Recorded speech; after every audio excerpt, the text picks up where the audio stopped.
Can't really complain. Cool temperatures today, a little warmer than yesterday, and the wind not nearly the factor. Slight breeze blowing off the lake. The Cubs off to a 1-5 start. This is the worst 6-game start since 1997 when they lost their first 14 in a row. And the new manager, Dale Swaim, was asked about, hey, 1-5 in the middle of the season doesn't look quite as bad as right off the bat. I don't. 1-5 is no matter what part of the year it is obviously not a good stretch by no means. So, it's an everyday grind out here, and you just whatever you can do to win a baseball game and get back on track. We've been pretty much in every ball game. We need that 3-run homer. We need stuff like that to get us a big lead or get back in a game, whatever it is, and we're having trouble doing that right now. The bottom line is, we've gotten some people on. Once again, we're struggling with men in scoring position. Our right-handed hitters, are struggling right now. In those situations. So, we got to get better at that. Otherwise it's going to be, tough to score runs. Right on right. We got to get a little bit better in understanding, the process of how they're getting us out and how they're attacking us, and we got to take advantage of that. And the Cubs facing another right-hander today in Zach Greinke. We look at some of the numbers. You see the Cubs and their opponents on this homestand hitting .221. The Cubs have been out-homered, however, 7-3, and the relief staff, other than yesterday, has really struggled. The Cubs have led in 5 of the 6 games. Well, one of the bright spots has been Alonso Soriano, particularly with the glove, and David Kaplan had a chance to talk with the Cubs left fielder. Thanks, Len. I'm here with Cubs left fielder Alonso Soriano. So I walked in the ballpark the other day. It's 8 o'clock in the morning. You are coming from the weight room at 8 a.m., the game at noon. You'd already gotten your workout in. Now you sit down and you're working on your iPad watching Gio Gonzalez pitch. It seems like things are a little bit different technologically for you guys with the new regime. Yeah. We got with technology now. So I think I play this game is more easy now. Because like you said, so and the other day I just look Gio Gonzalez, how he pitched to right-handed batter, so make it easier on me. So that's what I try to do every day now with the technology. So see the pitch, how the pitcher pitch against righty, so make it easier on me, and I have an idea when I go to the home plate. They bring to you the iPad and they put in whoever you're going to be facing that day. It seems like every day you're doing this. It must be something new for you. No, I've been doing that for like a couple of years, but now with the iPad it's more easy because I don't have to go to the club, and I have my iPad with me. I can watch them in the stadium.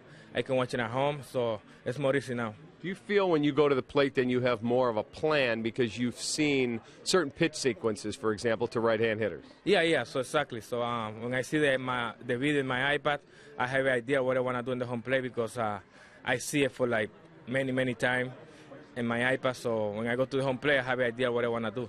Also, it looks like your defense you're more comfortable in left field. Is some of that your work and some Dave McKay? Yeah, working a lot with Dave McKay and spin trainer. So, and he working hard and he know what he's teach me, and I know what he want for me. So I feel comfortable and very exciting. They have a coach like McKay. They like to work and like to teach the player. Speaking about that glove work, time now for the Home Depot doing it more on defense. He's made several really nice catches in this series, in the homestand in particular. How about yesterday against Carlos Gomez, a line drive that would normally have been a very tricky play for Alfonso, and a lot of guys in the outfield. Leaves his feet, makes a catch. Our Home Depot doing more on defense. We'll have more coming up. We're just moments away from the Cubs hosting the Milwaukee Brewers from Wrigley.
program scorecard yearbook.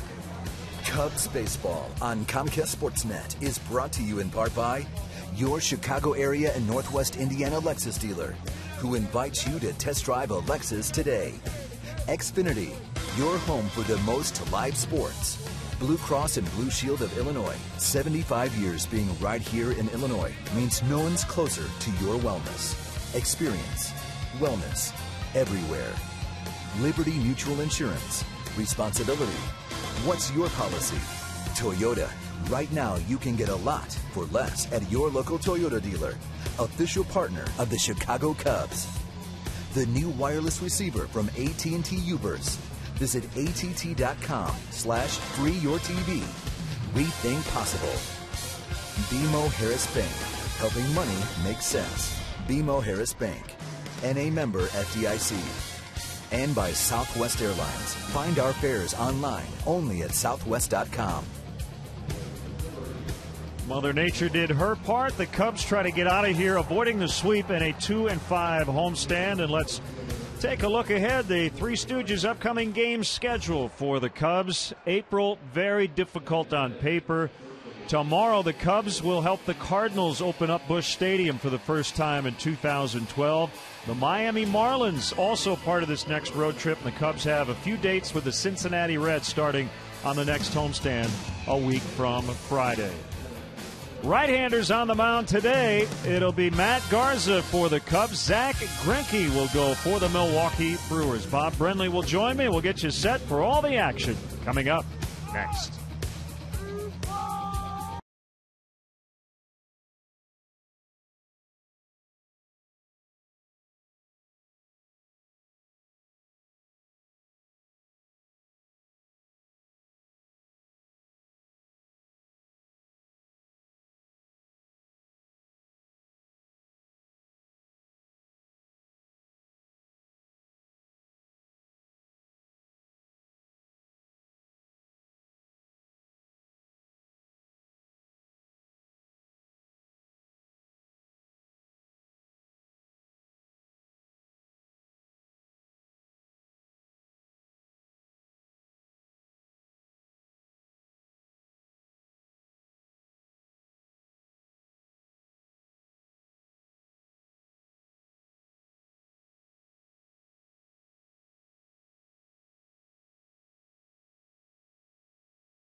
Chicago Cubs baseball on Comcast Sportsnet, part of the NBC Sports Group.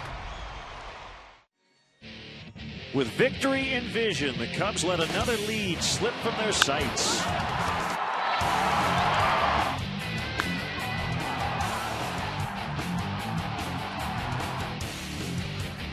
Looking to avoid the sweep, Matt Garza eyes the opportunity to be the stopper. Cubs and Brewers next on Comcast Sportsnet.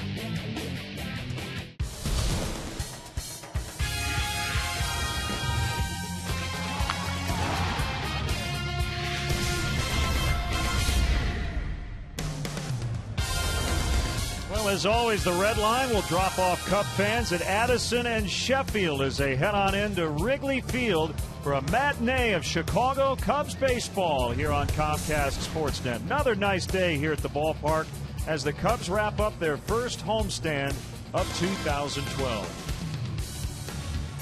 Hi again, everyone. Along with Bob Brenly, I'm Len Casper. The Cubs today trying to avoid being swept by Milwaukee in a 4-game series for the first time ever, and you always want to win on getaway day. If for no other reason to make it easier for the broadcasters to get on that team plane after the ball game, Cubs would love to win today on getaway day. They've had a lead in 5 of their 6 games, just haven't been able to close them out. Good pitching matchup. Couple of hard-throwing right-handers. Matt Garza will go for the Cubs. Zach Greinke for the Brewers. A lot of similarities on the mound. Both guys love their fastball a lot. Personality-wise, couldn't be more different. Zach Greinke very quiet, keeps to himself. Matt Garza like a ping-pong ball in a hurricane. So they're getting ready for today's Game 4. After this one, the Cubs will hit the road for the first time as they head to St. Louis tomorrow. Let's go down to the field and our national anthem.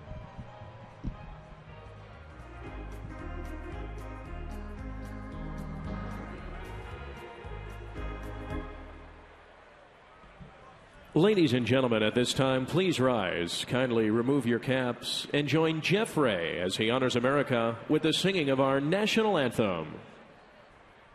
Oh, say, can you see by the dawn's early light what so proudly we hailed at the twilight's last gleaming, whose broad stripes and bright stars through the perilous fight o'er the ramparts we watched were so gallantly streaming, and the rocket's red glare, the bombs bursting in air, gave proof through the night that our flag was still there.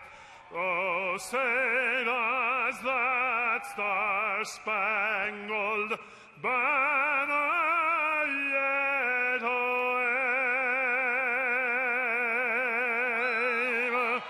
o'er the land of the free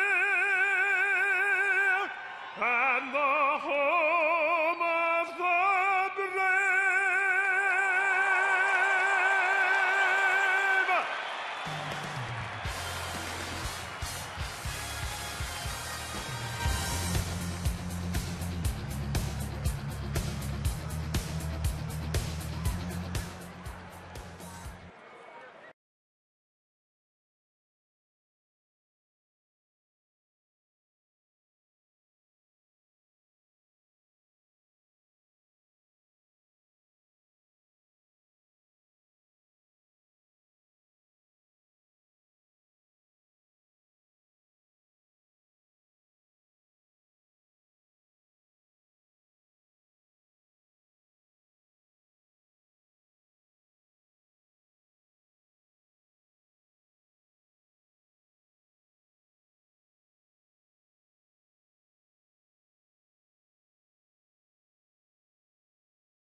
King.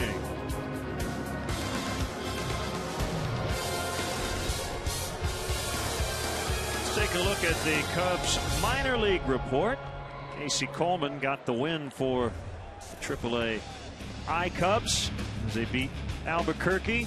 Wellington Castillo had 3 hits. In fact, his battery mate Casey Coleman also had 2 hits.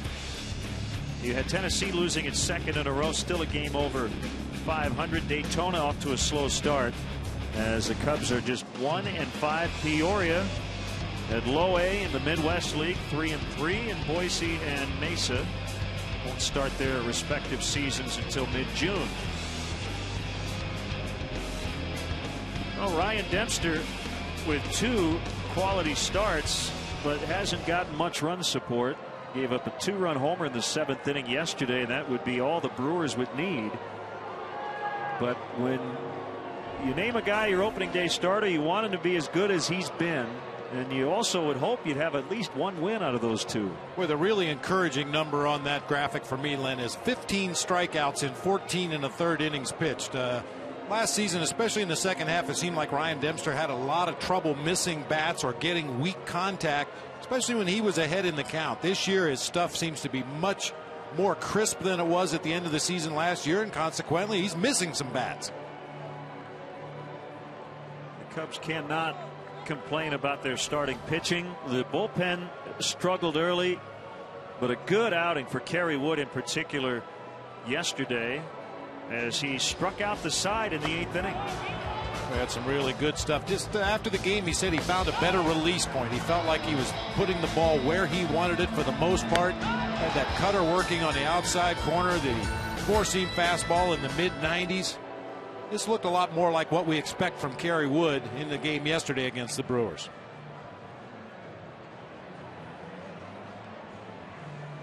The Brewers trying to complete a 4-game sweep. I'm listening to Dale Swaim yesterday. So once the game starts, you kind of forget about the fact that you're friends with most of the guys on the other side of the diamond. But he's not the only one. Pat Listash, American League Rookie of the Year, 1992 as a Brewer. Chris Bosio, a longtime Brewer. Aramis Ramirez coming back. Rick Kranitz, a pitching coach for Milwaukee, was a longtime member of the Cubs organization.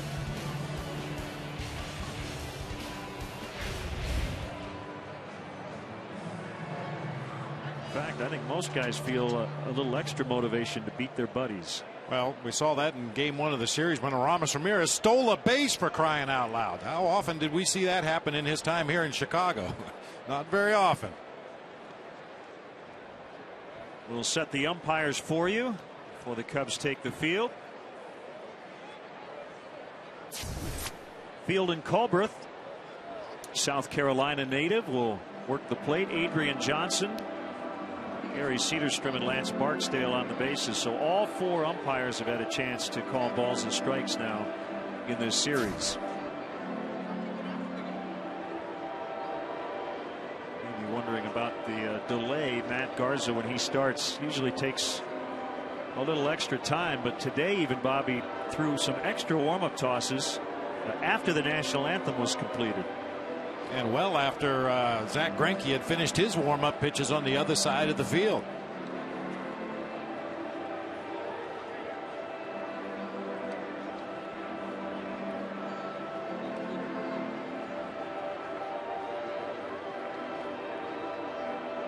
And there's Reed Johnson, whose wife Taryn gave birth to their 2nd child yesterday morning. Reed was up about 2 a.m. yesterday. Did get to the ballpark in time for the game. Pinch hit late, unfortunately struck out to end the game, but everybody's doing well, and hopefully they'll be back home here in the next day or 2. Now Ron Renicke's Milwaukee Brewers starting lineup, brought to you by Southwest. Ricky Weeks will start it. Niger Morgan in center. Ryan Braun had the day off yesterday, back in there along with Corey Hart.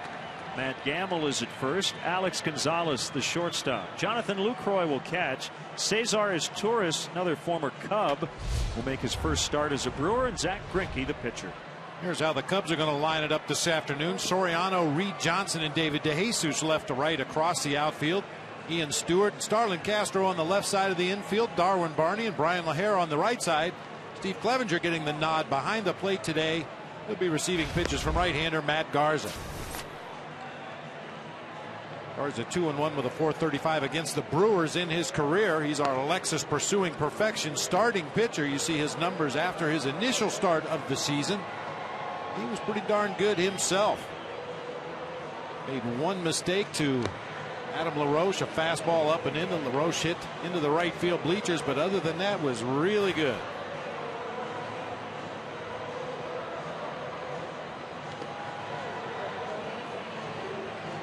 I'd give the weather an A, even though we've had some cold nights. Bob, knock on wood, not one drop of precipitation on this opening homestand, and that is a win all the way around. It's too cold to rain. Bright sunshine here today. Temperatures a little warmer. Wind blowing from right to left. We've had just about every possible wind situation you can imagine here at Wrigley on this opening homestand, and today it should benefit the right-handed pull hitters a little bit. There's a 2-1 in 3 starts against the Brewers, all coming last year.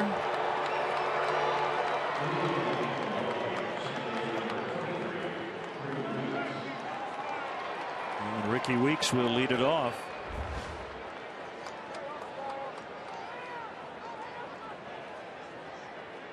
Has one hit in his last 15 at bats. That was that line shot home run the other night.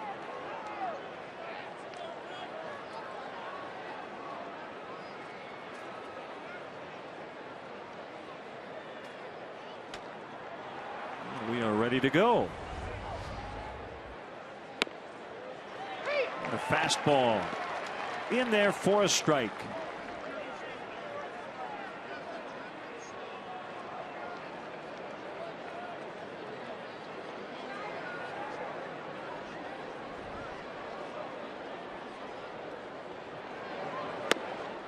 That pitch inside, 1-1. The Cubs head to St. Louis tomorrow. The Brewers will fly to Atlanta.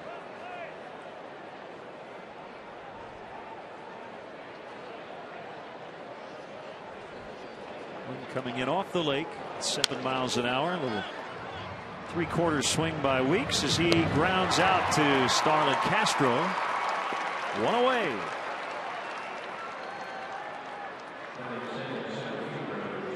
Nice sequence there to start the game, even though it was only 3 pitches. First pitch fastball right down the middle at 94, then a fastball off the plate inside.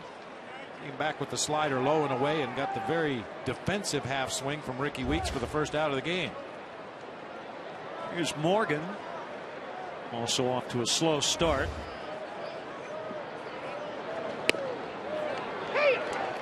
I'll tell you, Len, you would have to expect that the Brewers, especially a guy like Nyjer Morgan, maybe some other guys, Cesar Izturis down at the bottom of the order, maybe even Ricky Weeks, try to bunt for a base hit against Matt Garza today.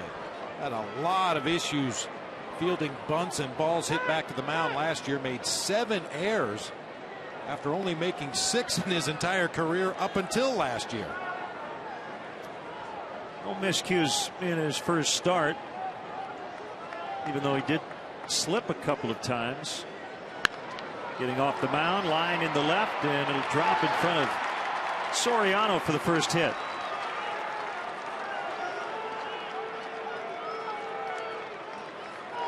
And here comes Ryan Braun, who sat out yesterday.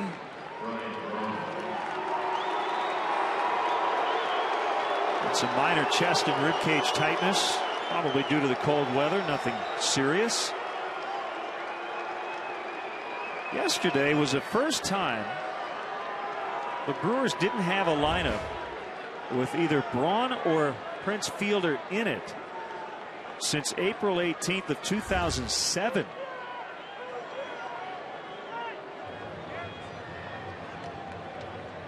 He's 3 for 8 in the series with an RBI and a run.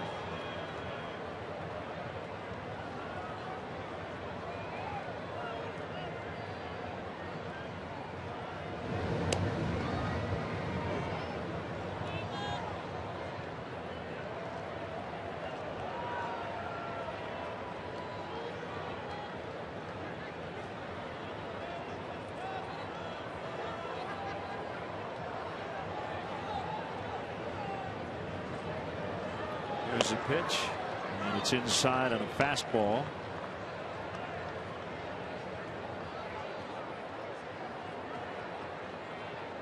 We've talked about this before. Usually the highest paid guys, the guys who produce the most, when they can be durable, that is even an added benefit. And Prince Fielder and Ryan Braun have been very durable. 08, 09, 2010. Last year, Ryan Braun at least 150 games. That's how you pile up RBI totals in the triple digits. And last year, 33 home runs, which right in the ballpark for him. And not only durable physically to the point where they've stayed healthy enough to play every day, but also mentally they want to play every day. It's not unusual for superstar caliber players to pick their spots, a day game after a night game. They'll take the day off. Maybe a first game after a long travel day, they'll take the day off. But boy, especially Prince Fielder, you were guaranteed when you looked in the box score the next day, Prince Fielder was going to be in that lineup. You just knew it. It didn't matter what the circumstances were. And Ryan Braun not far behind. 2-1 on Braun. Now 3 balls and a strike.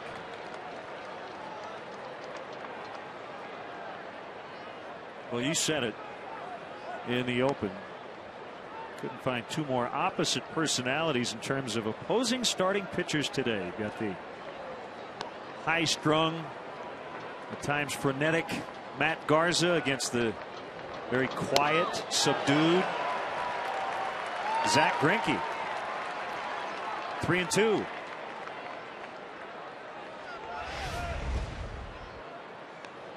Just a challenge fastball at the top of the zone, 95 miles per hour in a fastball count against a good fastball hitter, and that time Garza got the better of it.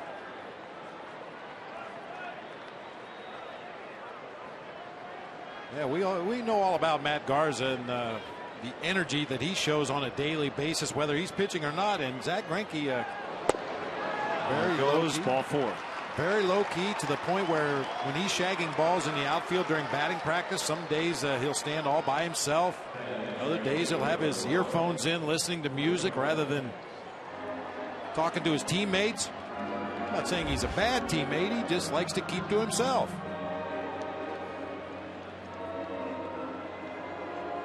Corey Hart in the cleanup spot of Ramos Ramirez getting the day off. Hart off to a very hot start after knee surgery in early March.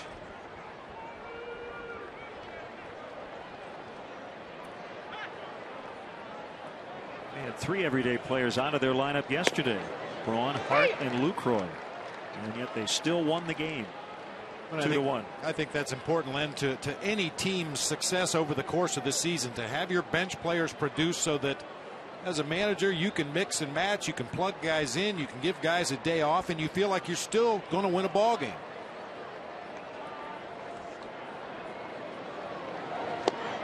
Bobby Cox used to do that on Sundays, but he also did it when he had Greg Maddux or somebody like that, Tom Glavine, on the mound. Yesterday, Ron Renneke did it with his ace, Giovanni Gallardo. That helps.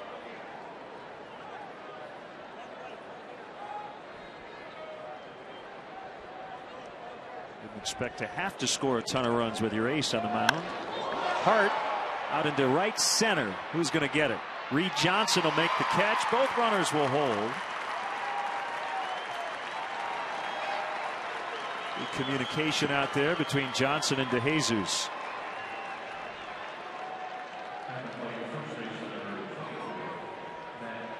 Steve Clevenger was nearly standing straight up behind home plate before that delivery to Corey Hart, and he still tomahawked it into right center field. Garza likes to use that 4-seam fastball across the top of the zone and even higher. He should get a lot of swings and misses, a lot of lazy fly balls if he's able to locate that fastball up at the top of the zone. Matt Gamble led off the 7th with a double off Ryan Dempster yesterday, and 2 batters later would score on the game changing, game winning home run by George Kataris.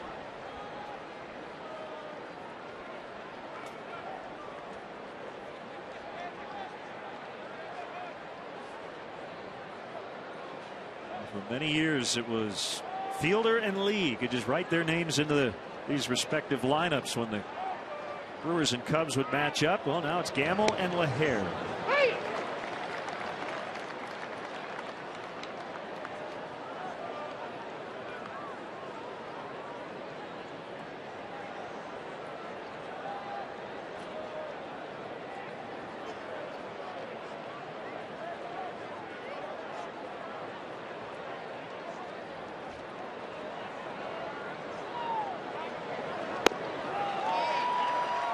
Two.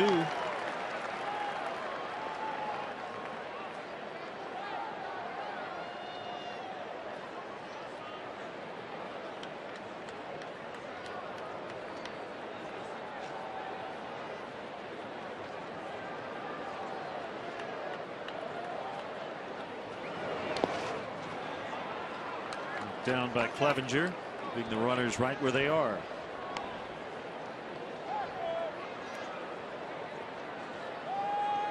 Steve Clevenger getting the nod behind the plate today, and another added byproduct of Clevenger getting the start, Soto getting a day off. Giovanni was down in the bullpen early today working with Mike Borzello, the catching instructor, trying to tighten up his footwork on his throws to second base a little bit. Just because you're not in the starting lineup doesn't mean you don't do anything that particular day. Usually when regular players have a day off, that's when they can get some extra work done, whether it's in the video room or out in the batting cage underneath the right field bleachers or in the weight room. Tap back to Garza. No underhand flip. Over to LaHair for the final out. Brewers strand 2. Cubs coming up from Wrigley.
Hander Zach Greinke.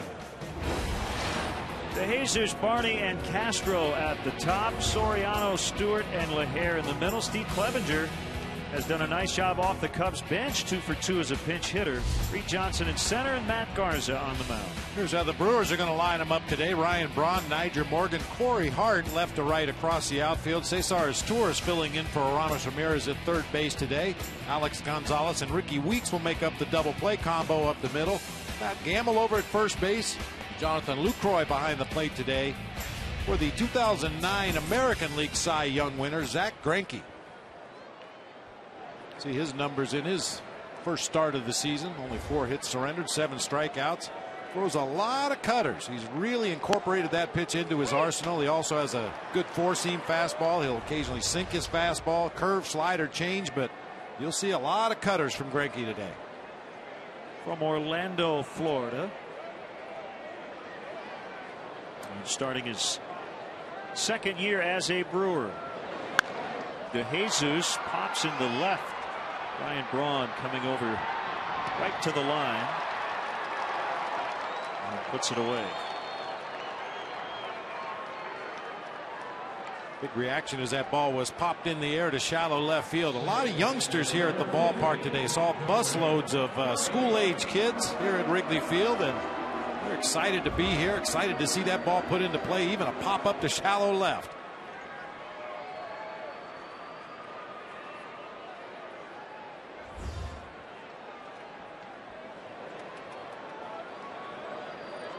Darwin Barney has started every game at second base.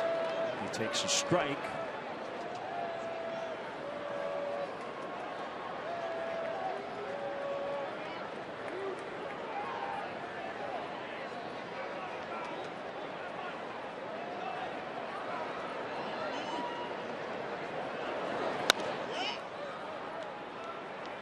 Saw an odd sight today, although not really odd for me, but I would assume it's odd for the fans to see Steve Clevenger at second base taking ground balls and turning double plays right along beside Darwin Barney.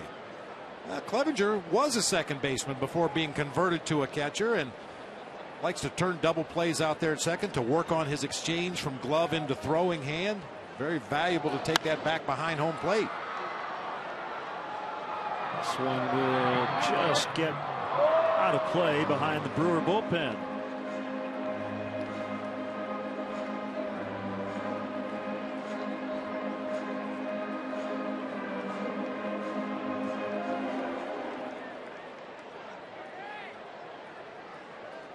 With the wins we had the first 3 games of this series line, that ball would have been blown almost into the upper deck, but it's turned around the other way.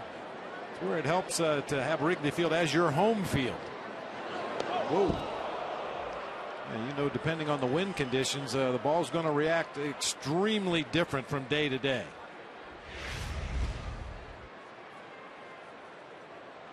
Overthrown 4-seam fastball up and into Barney.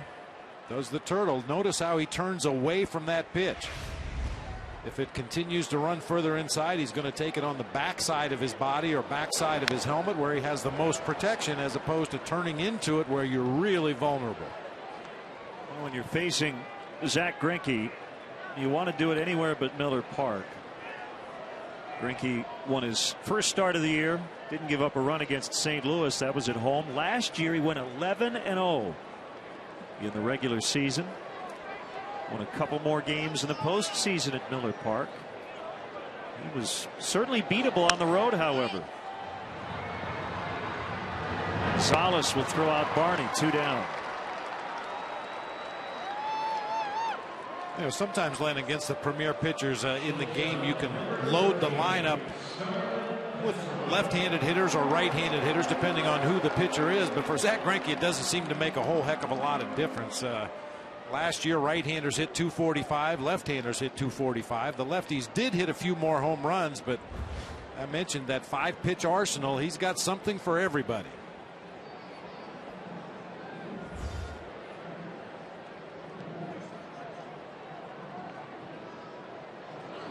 He did not pitch particularly well in the playoffs last year in 3 starts.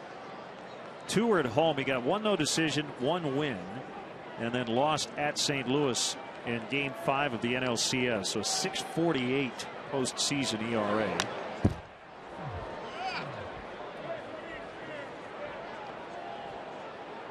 Due to become a free agent after the season. A lot of talk about whether or not he'll ink an extension with his current team. Brewers and his representative were talking about it, but decided earlier this week to take a little bit of a break. That's tapped by Castro, and it'll be foul.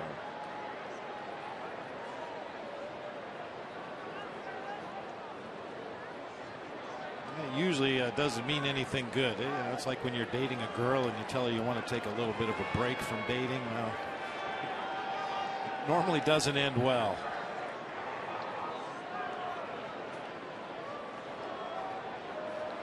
Although Greinke, because of his personality, the low-key kind of a guy he is, a lot of people think that Milwaukee is the perfect fit for him. Absolutely. Kansas City and Milwaukee.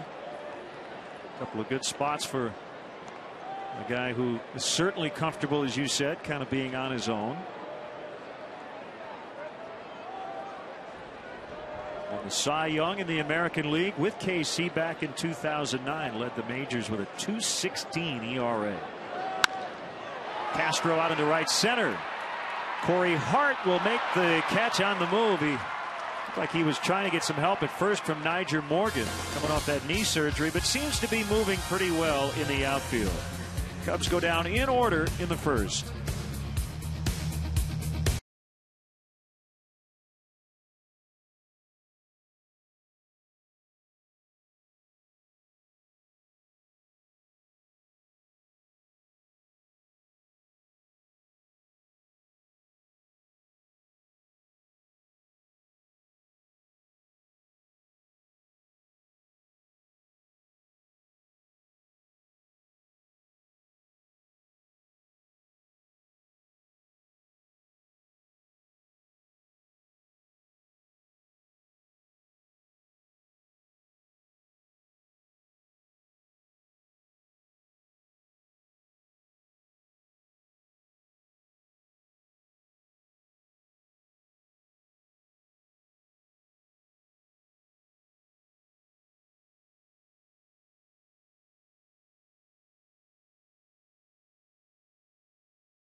...2012 Cubs season.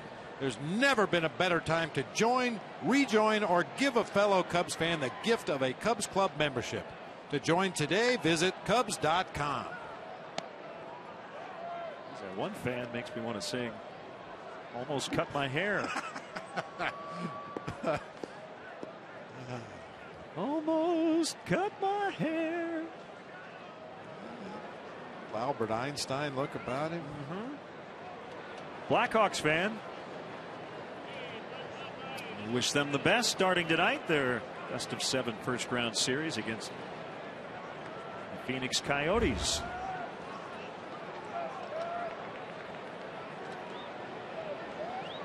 Alex Gonzalez will lead it off against Garza here in the second.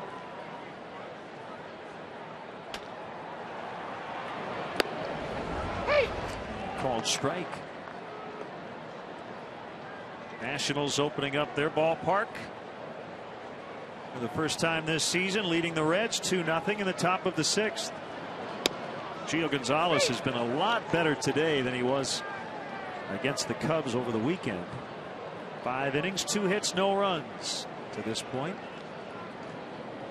Adam LaRoche off to a very hot start, 2 hits, 2 RBIs.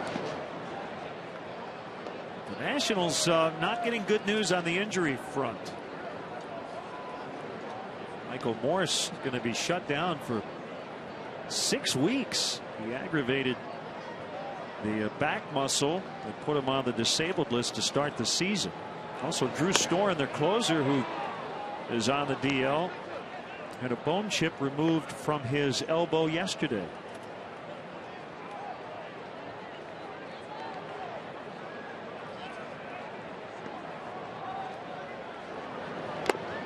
Foul tip, strike 3. Garza picks up his first punch out. Good breaking ball from Matt Garza. He will rely mostly on a slider, which is right there, dipping below the bat of Alex Gonzalez. Occasionally you'll see him throw that over the top 12-6 curveball, but really has found a good feel on that slider toward the end of the Cactus League and has carried it right into the regular season.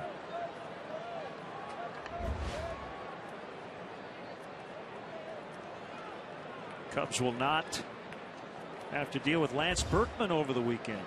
Jonathan Lucroy takes strike 1. Berkman has a slightly torn left calf.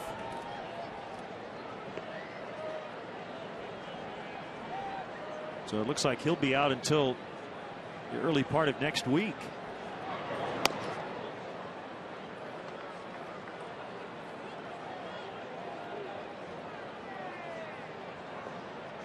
So no Albert Pujols at first, no Lance Berkman. Looks like Matt Carpenter will fill in. How many Carpenters do they have in that organization, for crying out loud? These two that I know of. There was a curveball that time from Matt Garza. He'll show it from time to time. He'll use that pitch more against left-handed hitters than he will the slider. But as I said, that slider has quickly become his go-to breaking pitch.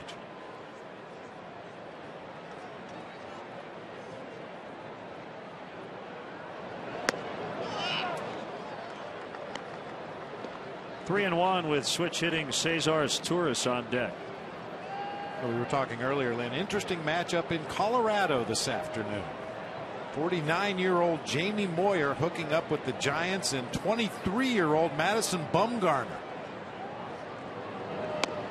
Jamie Moyer had 3 years in the big leagues before Madison Bumgarner was born. How about that? Jamie faced Bruce Bochy, the Giants manager.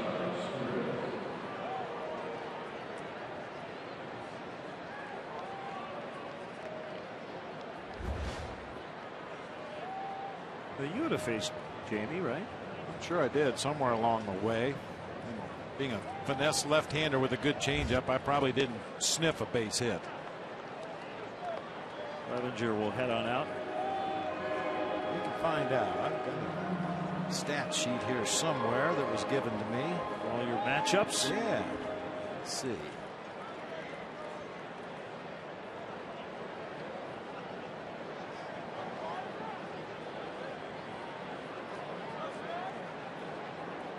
Jamie Quirk, the bench coach on the right, checking out the matchups.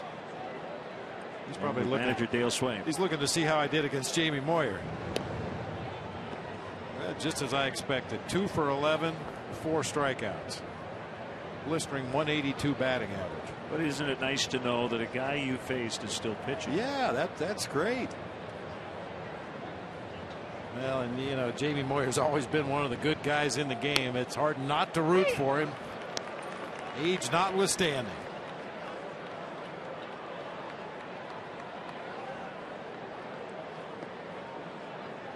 One out walk to Lucroy. Now is Turris with the pitcher Greinke on deck.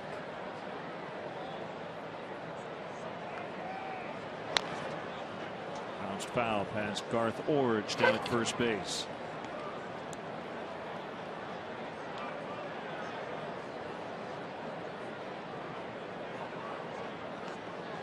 Home team dominated the season series last year. Maybe it's going to be just the opposite this year. 8 of the 17 games will be played here. 3 3-game series in Milwaukee. Now 2-2.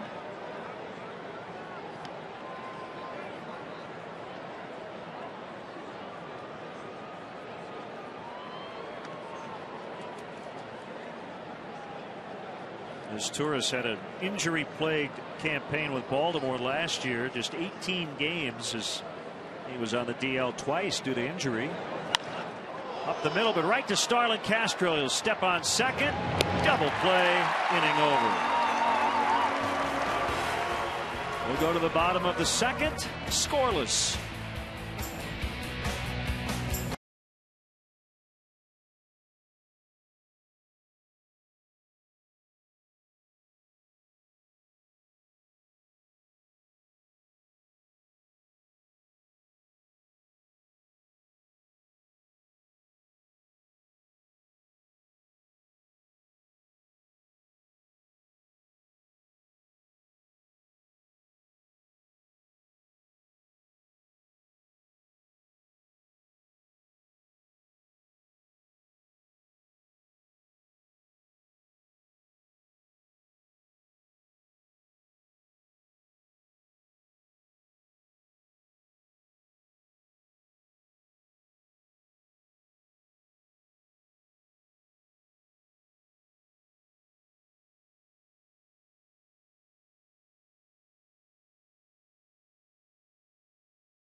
The other side of the field, a huge proponent of the shift defensively. Not quite as drastic this time.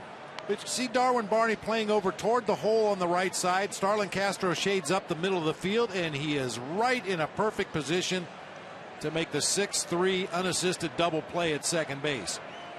It's interesting because I was talking to Dale Swaim yesterday about the exaggerated shifts that we've seen this year, and do the Cubs practice double plays out of those exaggerated shifts? Because you've got guys playing well out of position.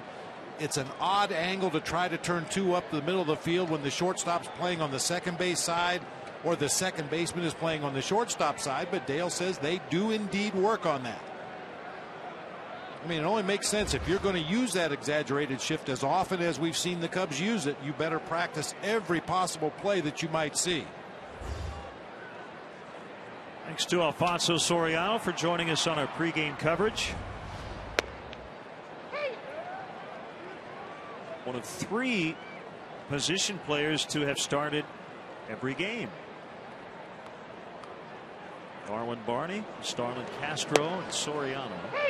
Marlon Byrd started the first 6 games, getting the day off today after a very slow start at the plate. 0-2 the count.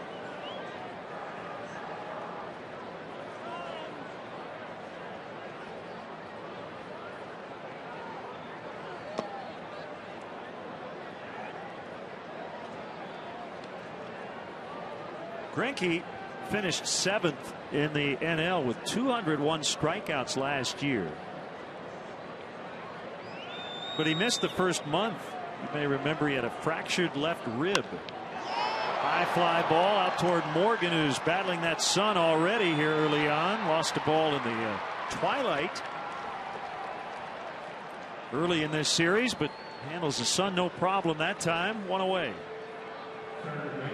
A pickup game of basketball is how he suffered the rib injury before he threw a pitch in a regular season game with the Brewers last year.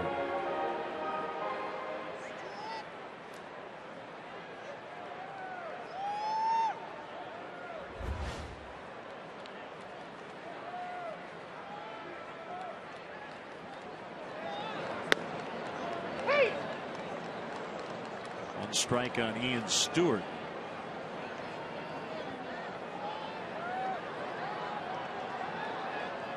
His 6th start in the Cubs' first 7 games. 5 previous at bats for Ian Stewart against the Brewers right-hander. He's got 3 hits and he's a home run away from the cycle. He got a single, a double, and a triple in 5 at bats.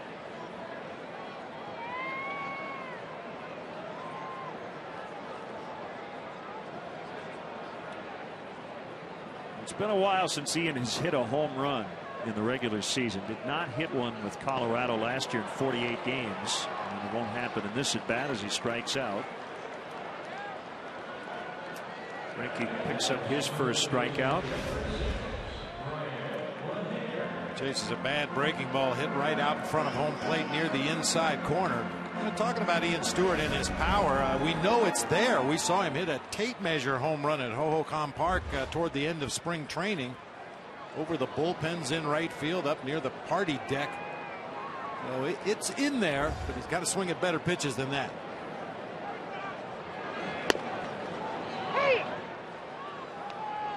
Nothing in 1 on Brian LaHare.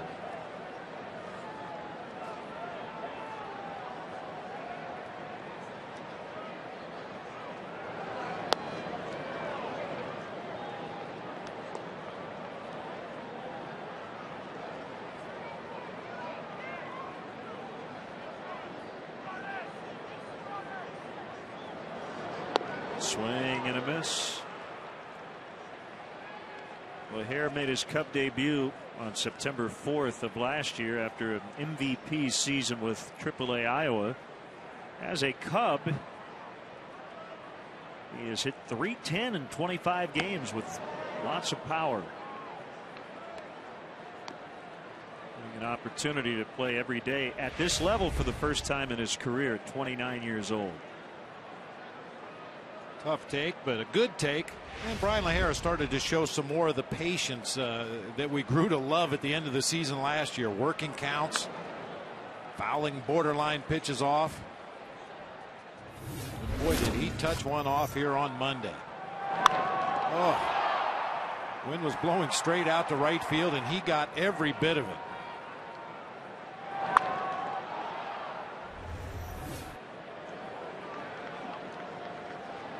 You have to hit one at least that hard to get it out to right today. Now it's a full count, 3-2. Well, I saw something on that home run to right field by LaHare that I hadn't seen before here at Wrigley Field. It's not unusual to see the bleacher fans get on their feet and try to catch a home run ball, but you don't usually see people on the rooftops across the street get out of their seat to catch a home run ball. Greinke has sent down the first 6. 0-0 after 2.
On CSN, tune in at 7 for Moments to Excellence, the story of Bobby Hall and Stan Mikita. Then at 8, Inside Look, John McDonough. The main event begins at 8:30. Hawks and Coyotes, Game 1, tonight only on Comcast Sportsnet.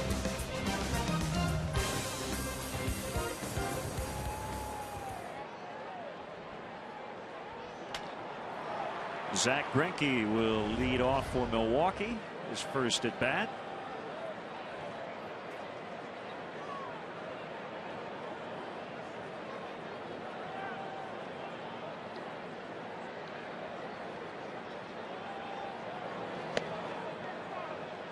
Greinke 0 for 2 on the year. His 2 career home runs, including 1 last season.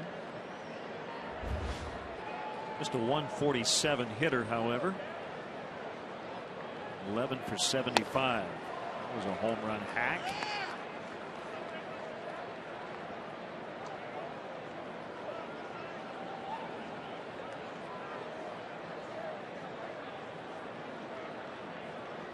Never had more than 8 plate appearances in a season in interleague play with Kansas City before getting 59 last year. You and I have talked, and I'm trying to figure out the math on the new balanced 15-team league schedule next year with interleague play pretty much every day as Greinke strikes out. Well, I'll let you handle that, partner. I'll handle this. Cubs Destination provides fans with the most unique behind-the-scenes VIP game experiences available. Each package includes great tickets, first-class hotel accommodations, a special Cubs gift bag, a tour of the ballpark, and a private meet and greet with a current Cubs player. For more information, as always, visit Cubs.com. Now, I'm not good on scheduling at all. It makes my head hurt. Well, I've got it all worked out. Okay. My plan would be this. So you've got 6 5-team divisions in all of baseball when Houston moves to the American League West. So you'll play 4 other teams in your division. You went 18.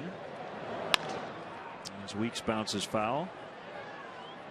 18 times 4 against the other teams in your division. That's 72 games. Right? Wait a minute. 18 times 4. Yeah.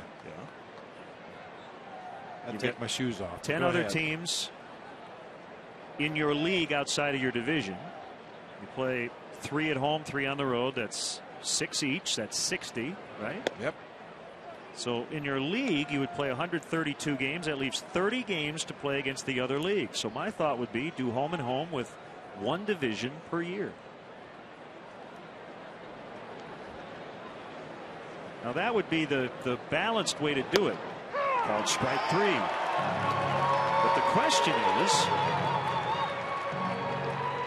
you want 30 interleague games, and it may take that many to work out the schedule. That's a lot. And that doesn't take into consideration some of those natural rivalries that interleague play was kind of instituted to take advantage of in the first place. So I agree with you, but probably makes way too much sense. But I do think they have an opportunity now to rectify the differences in the schedules. You know, there are some years when the Cubs will play the Red Sox and Yankees and Rays or something, and maybe another team in the division plays Baltimore, and then your natural rival. I think the teams in your division should generally all play the same schedule. And they have that chance to do it now with 15 and 15.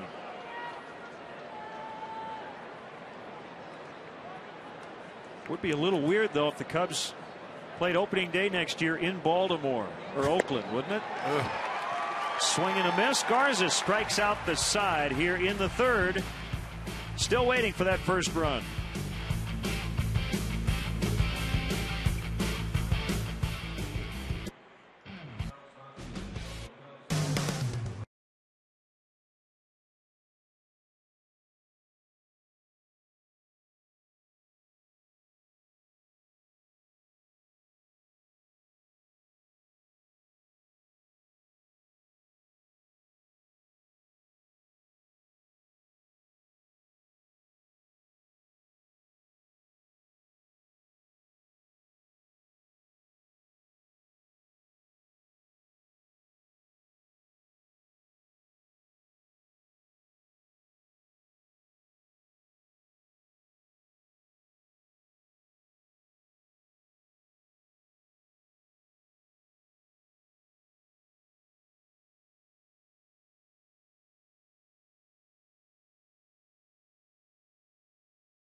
Directly at Wrigley Field at the Addison Station. Drivers, DeVry University offers remote parking and bus service for just $6, and you can ride your bike and use the Cubs courtesy bike check, sponsored by World Bicycle Relief, located at Clark and Waveland. For more details, visit Cubs.com or call the CTA hotline.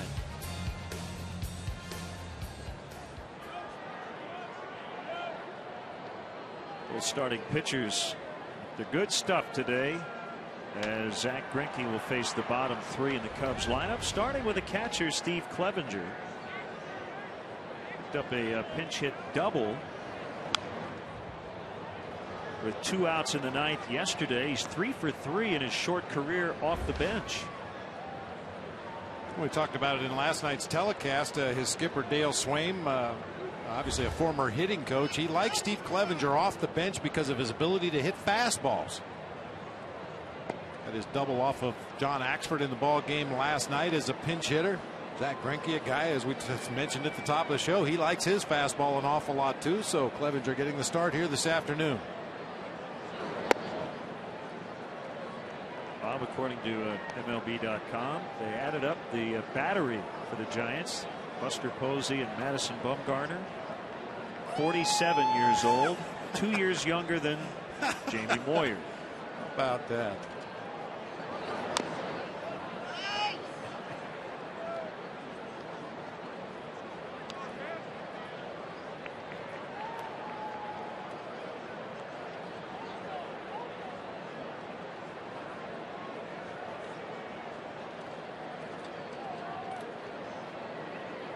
Two and two with Reed Johnson on deck.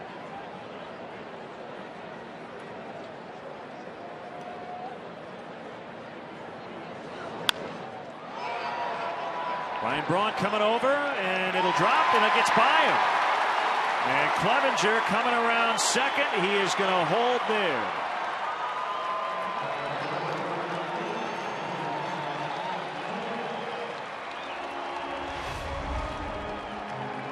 Wasn't struck as well as his double in the ball game last night, but it'll work. Little floater lands just fair down that left field line. Good example here, Len. You don't have to be fast to be a good base runner. Watch this turn at second base. He's thinking three all the way. If Ryan Braun overthrows the cutoff man or mishandles that ball, he ends up on third base. And Steve Clevenger is not by a long shot one of the faster guys on this roster, but he is a good base runner. See if the bottom of the order can produce a run after the leadoff double.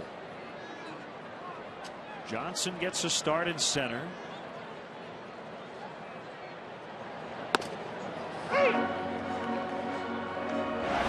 with that little floater turns the corner at first. I said he's not real fast, but he's a good base runner. Hit the bag with the right foot, cut the corner sharply at second base with some momentum, just in case anything went wrong. And when he saw that the throw was on line back to third base, he slammed on the brakes and held it second with a double. Second start of the year for Reed. And that will get the Cubs on the board. Clevenger will score easily. On an RBI single from Reed Johnson, it's 1-0.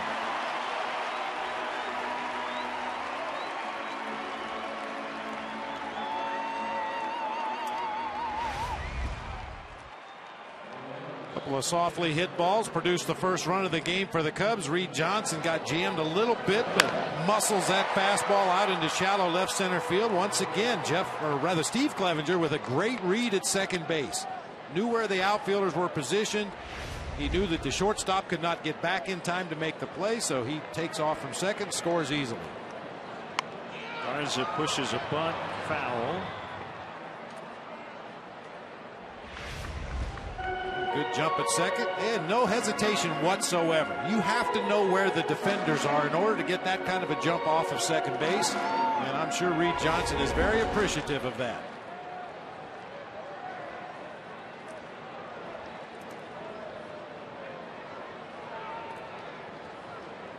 The Cubs have had their issues getting bunts down, even after all that extra work in spring training.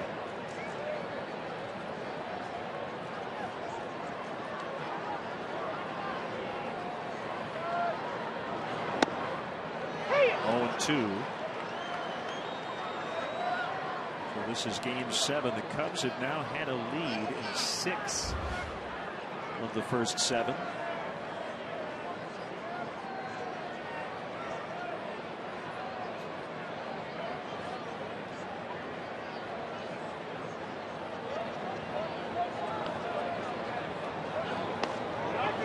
Garza offered at it. That's a strikeout.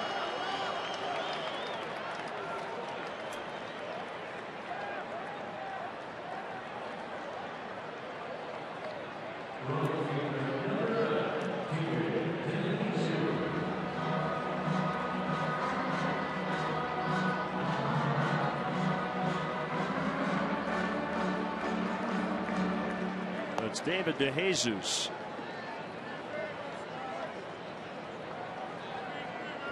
These are former Kansas City teammates.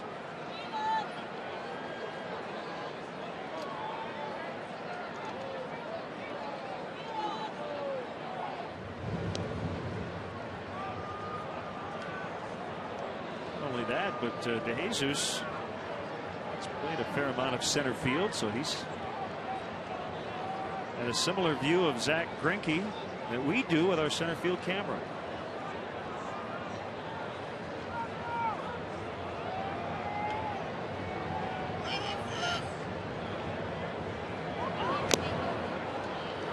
You bring up a good point, Len. If you think about it, the guys who should have the best scouting report on a pitcher that they played on the same team with obviously would be the catcher, the second baseman and shortstop, because they can see every pitch as it gets into the hitting area, and the guy that plays center field. Corner outfielders, corner infielders are probably at a bigger disadvantage than somebody that plays up the middle of the field with a pitcher that was a former teammate.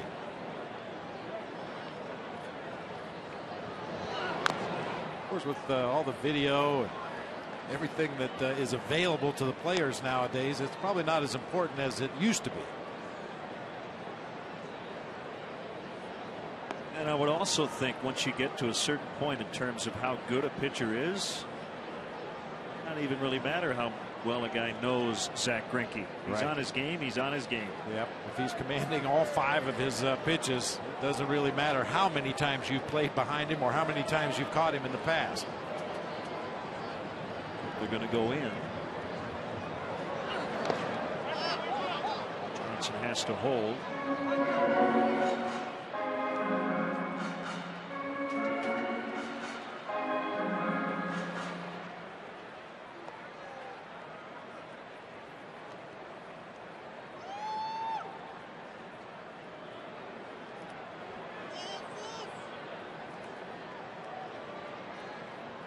I'll tell you, Len, after seeing Jonathan Lucroy for a full season last year and the Brewers run into the playoffs and then watching him throughout the Cactus League and this series so far, he's quickly becoming one of the best defensive catchers as far as receiving, blocking.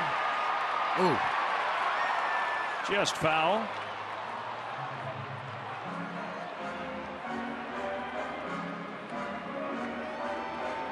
The Brewers are in pretty good shape with both their catchers, Lucroy and the backup Kataris.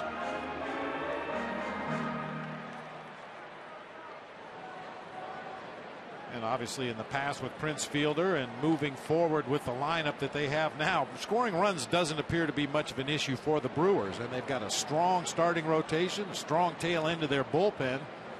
A defensive catcher is very important on a team like the Milwaukee Brewers.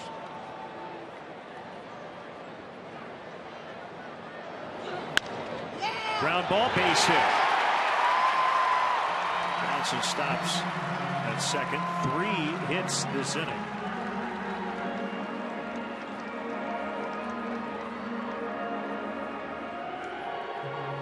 Remember the double play Starlin Castro turned earlier in the ballgame. Look how far off of the bag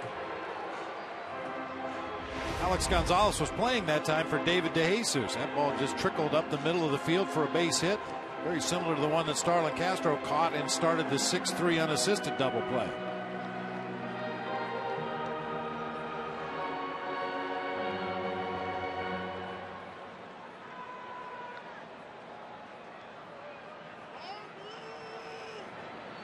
Brewers at double play depth all around as Darwin Barney gets ready to hit for the second time. And it will be a base hit into center. An RBI single for Darwin Barney. Reed Johnson with an RBI and a run this inning, 2-0.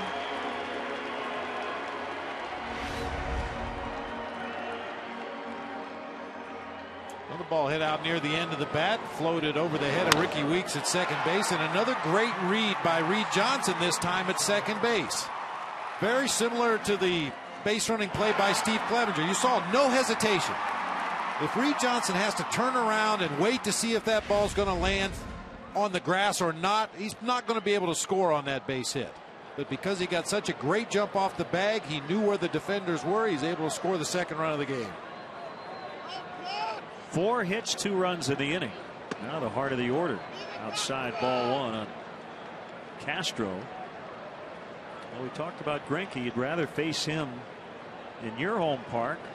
Last year, Greinke faced the Cubs 3 times. The 2 times in Milwaukee, he won. And the one start here in the middle of June, the Cubs won, scoring 8 times in 5 1/3.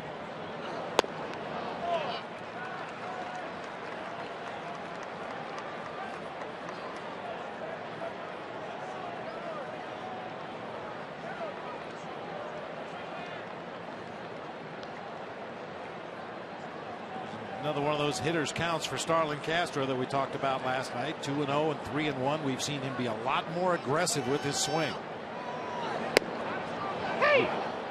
Pitcher's pitch that time right down at the bottom of the knees.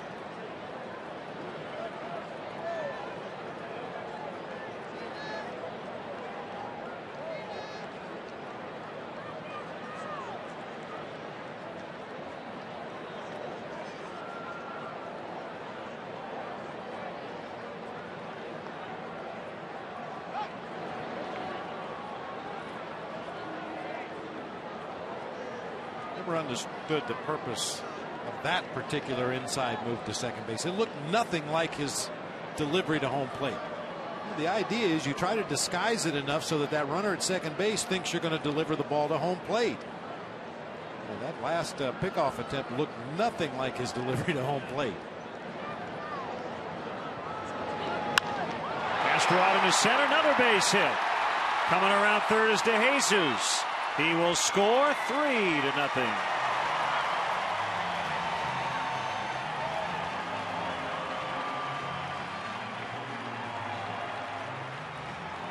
All right, keep the line moving. Starlin Castro, after what turned out to be a good take on the 2-0 pitch, even though it was a strike, he gets a breaking ball in the strike zone and dunks it in front of Nyjer Morgan in center field. Time DeJesus had to spin around. That ball was hit a little harder, a little deeper into the outfield. Needed to see whether it was going to drop or be caught, and still able to score easily as Nyjer Morgan's throw short hopped the shortstop out in the middle of the infield. So 3 runs on 5 hits, including 3 in a row.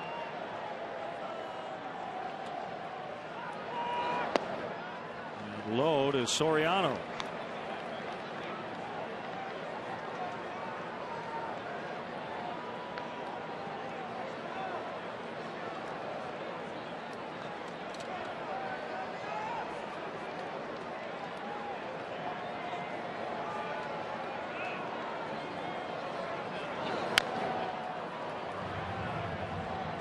Greinke went 7 innings in his season debut, gave up 4 hits. He's allowed 5 in this 3rd inning alone.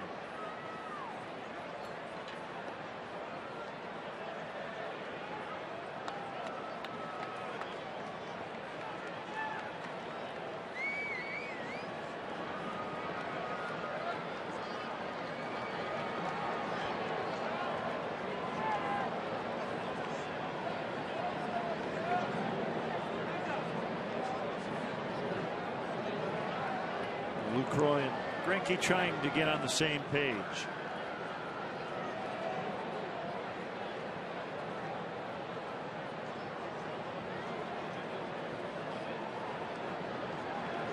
There it is. About a little more breathing room. Pop a big one here, double that lead. I was just thinking the same thing, Len. Singles and doubles are nice. We like those a lot, especially when you can bunch them together the way the Cubs have here in this inning. But never hurts to hit a big ball once in a while, too. Give a little breathing room.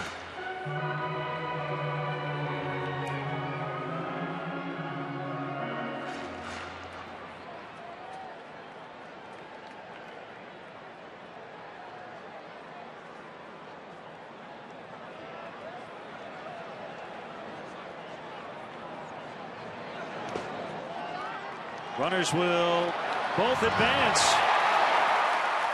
And a wild pitch.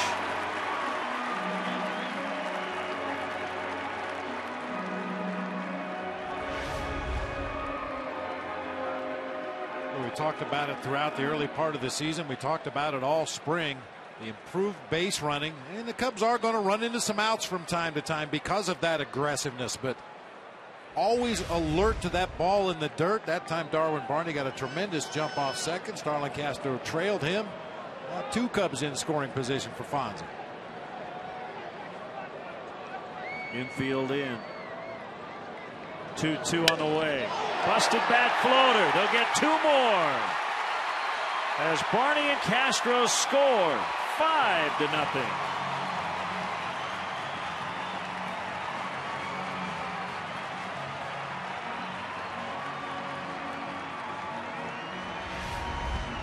Well, this is kryptonite to Soriano. Normally that slider off the outside corner, but just gets enough of the bat on it to float it over the drawn in infield. Played a couple more runs.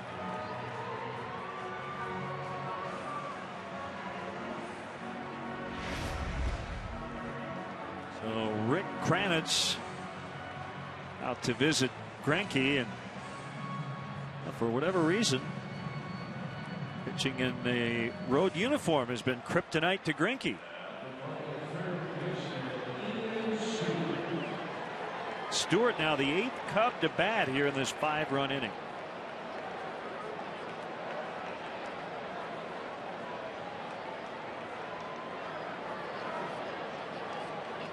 Soriano takes off for second.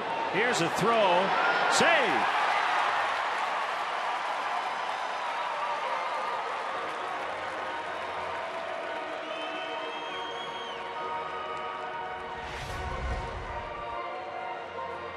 Never thought I'd see the day when we would see a stolen base by Alfonso Soriano and Aramis Ramirez in the same series. Ramirez got one the first game of this 4-game series, and now Soriano takes advantage of Greinke not paying attention. Got a great jump at first. The second of the 2 stolen bases last season, rather. First this year. Well, I'll tell you, it's good that he made it, no question about it, but even more importantly, he feels good enough with his legs at this point of the season that he feels like he can run. Well, 5 times he has stolen at least 30 bases. Those days are long past. And he is running a lot better than in years past. There's a bouncer that'll get through as they overshifted to the right on the infield, and Ian Stewart finds the big hole on the left side and makes it 6-0.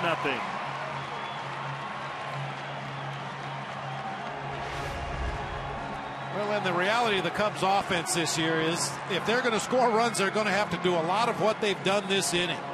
Smart, aggressive base running, smart hitting. He knew he had a big hole on that left side of the infield, so Ian Stewart just rolled a ground ball through that side to drive home Alfonso Soriano after the stolen base.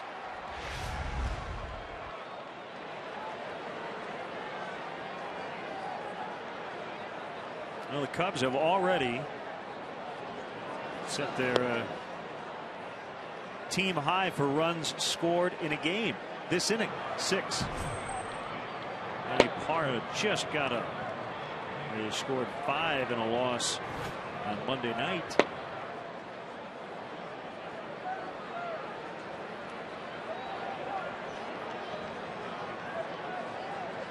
So LaHare, the 9th Cub, Clevenger started it, is on deck. Bouncer to first. They'll try to turn 2. It'll go 3-6-3 to end the inning, but 6 big ones for the Cubs. And Matt Garza back to work on the mound, leading big.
a.m. or later.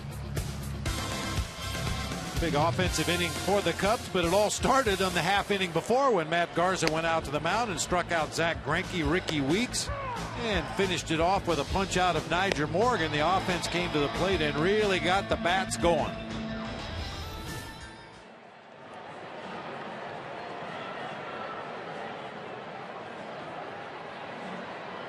For that shutdown inning after his team gave him 6 big runs.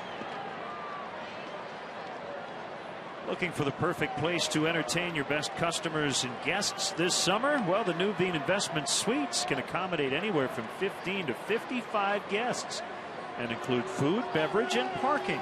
To book your premier experience at the ballpark, visit Cubs.com/suites or call 773-404-4200.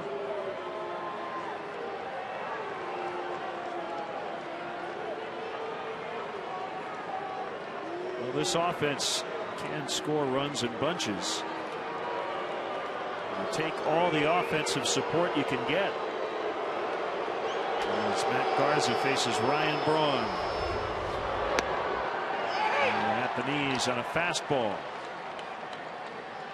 Braun walked in the opening inning.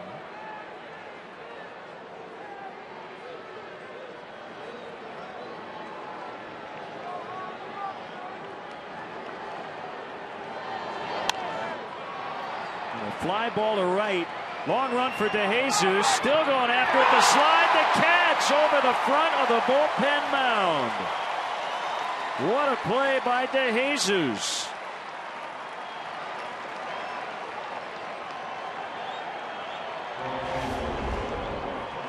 DeJesus looking up into that bright afternoon sun. He knows he's getting close to that bullpen mound. That ball just tailed into foul territory. Great sliding catch for the first out of the inning.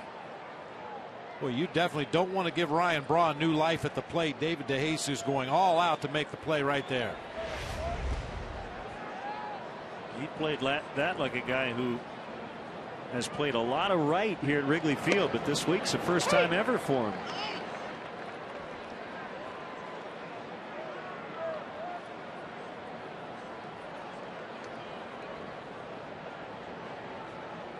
Deep breath by Garza and an 0-1 to Corey Hart. Inside 1-1. Well, there's no question the right field at Wrigley provides challenges to right fielders that no other ballpark does. Between the bricks, the ivy, the well area out there right behind David DeJesus. Candy hop for Castro. You've got that foul line tucked right up against the side retaining wall. You've got the bullpen mounds nearly on the foul line. The basket. You've got a large body of water about a mile behind your back. That's the cause of some interesting wind directions, too. If you can play right field here, you can play right field anywhere.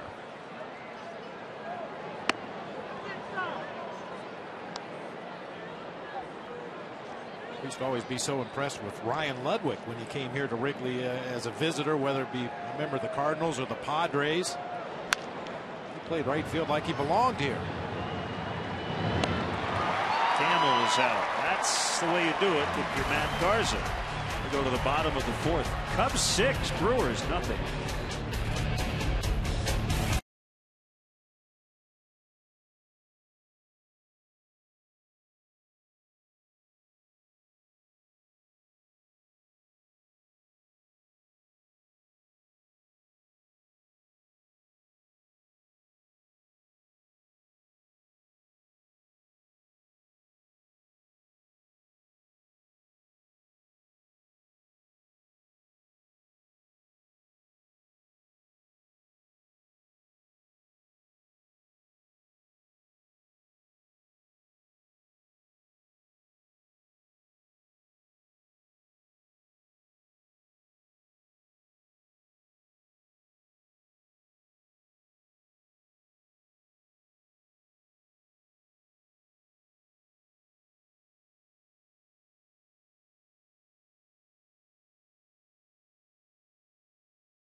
Cubs have really run the bases well since the first day of spring training. Oh, and you love to see it come into play during the course of a ball game during the regular season. Their aggressive heads-up base running in this ball game has presented them some opportunities to score runs and extend the inning.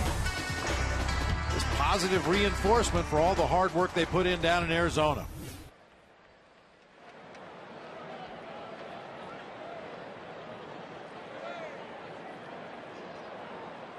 Cubs leading big and trying to add on. Steve Clevenger started the 6-run third with a double on the left field line, and he'll lead off the fourth as well.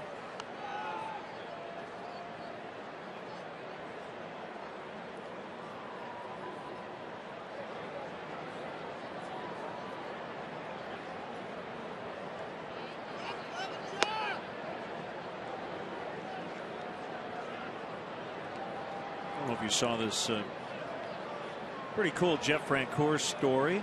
Francoeur, the right fielder for the Kansas City Royals, really good guy. Well, here's an example of that.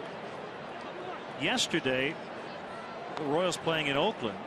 Francoeur has quite a fan club in Oakland. He had 20 pizzas delivered to his group out in section 149 at the Coliseum. It was a day after the second annual Bacon Tuesday, as it has now been dubbed. He threw a ball last year wrapped in a $100 bill into the seats right above where he plays right field. And he told the fans to buy bacon or beer with that $100 bill. So now they're huge Francoeur fans, even though they're A's fans. And I guess he just wanted to thank them and got them all personal pizzas yesterday. Now that's how you do it. Yep.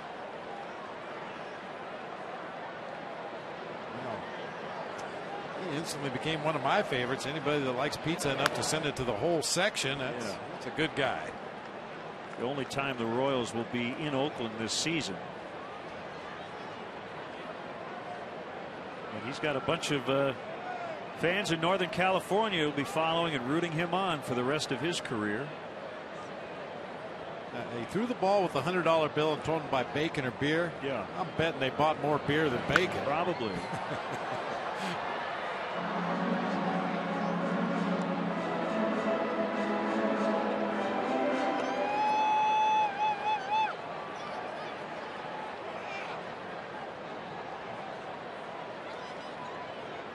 Steve Clevenger playing the leadoff man here, working a 3-2 count against Zach Greinke.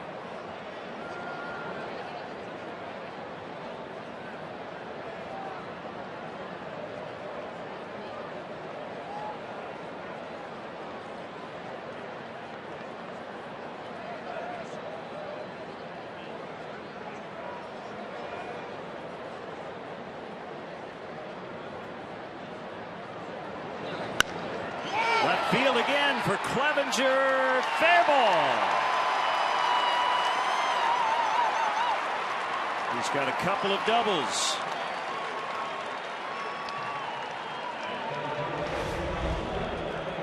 We've seen a lot of exaggerated shifts in this series by both teams. The feeling the Brewers are going to line all their defenders up right down the left field line for Steve Clevenger. Really weighted back on that pitch well, keeps it just fair down the third base line. Another good start to the inning here, just the way the third inning started with a Steve Clevenger double.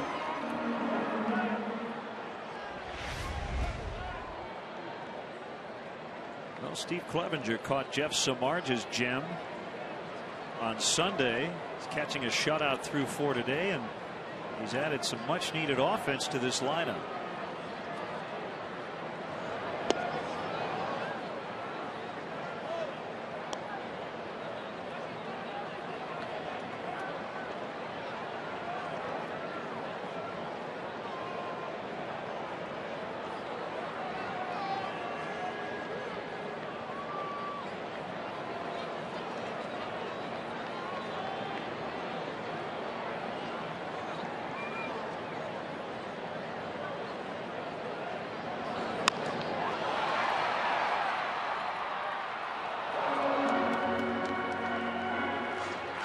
Just a little too far out in front of that one. Reed Johnson busted it out of the batter's box, but then realized that ball was going to hook into foul territory. That Greinke,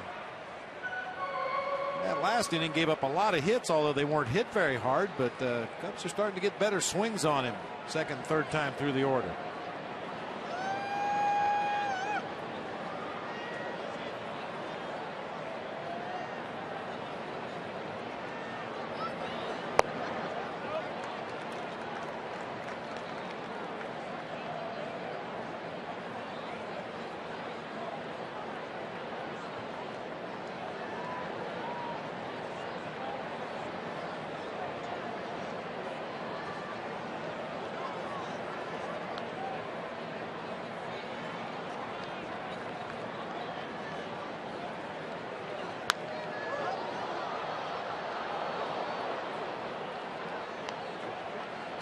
Nothing. All the runs coming in the third. It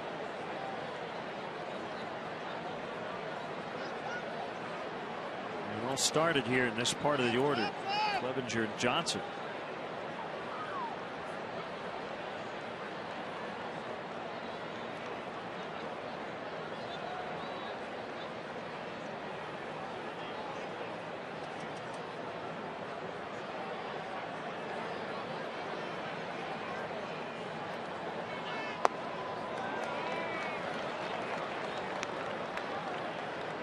Johnny Damon's signed with the Indians. Just have to complete the physical.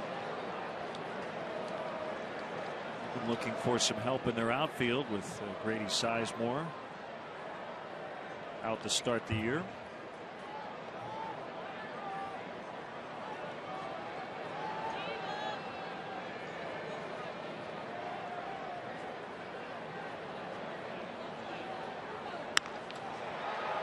Do another 3-2 coming up.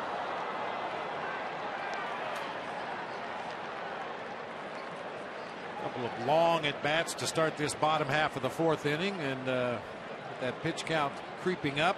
Manny Parra once again begins to warm it up down in that Brewers bullpen.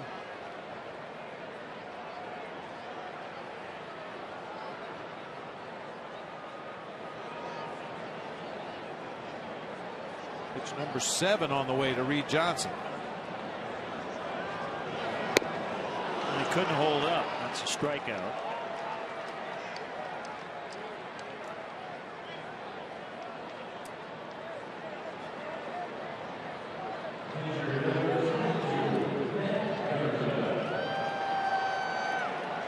Matt Garza.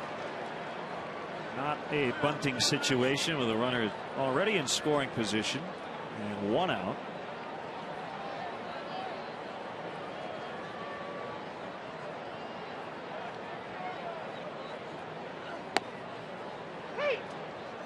Pat Burrell is going to sign a 1-day minor league contract with the Phillies, and they'll hold a retirement ceremony on May 19th.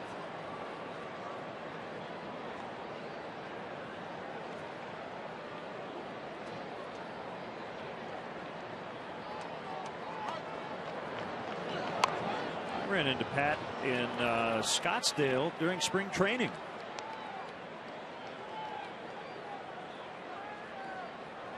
As he moves ahead and does something else, I think might dabble in some scouting, try to figure out what it is he wants to do in the game of baseball.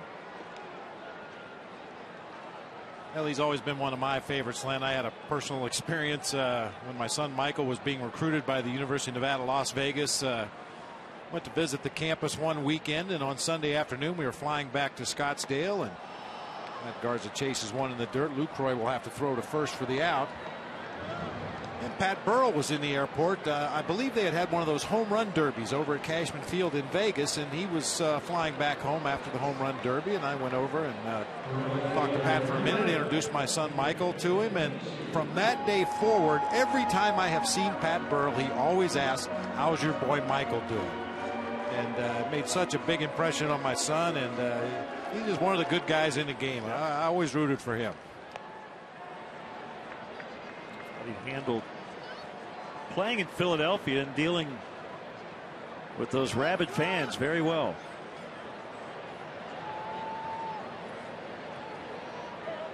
Plus, he had the swing of a home run hitter, and it was just a thing of beauty when he would catch one out in front of home plate and hit one of those high arcing home runs into the night.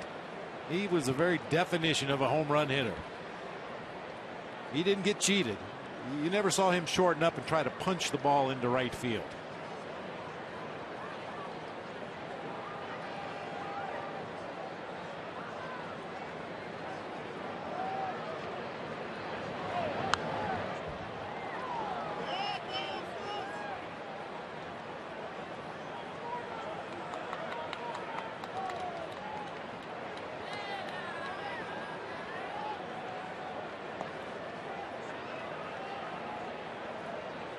Two strikes on De Jesus. Clevenger started the inning with a double. He is still at second with 2 outs.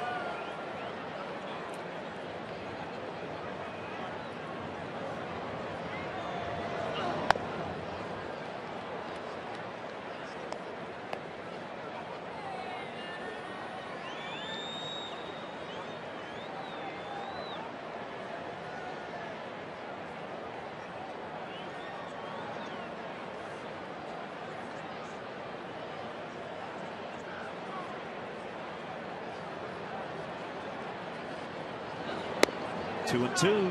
Barney on deck.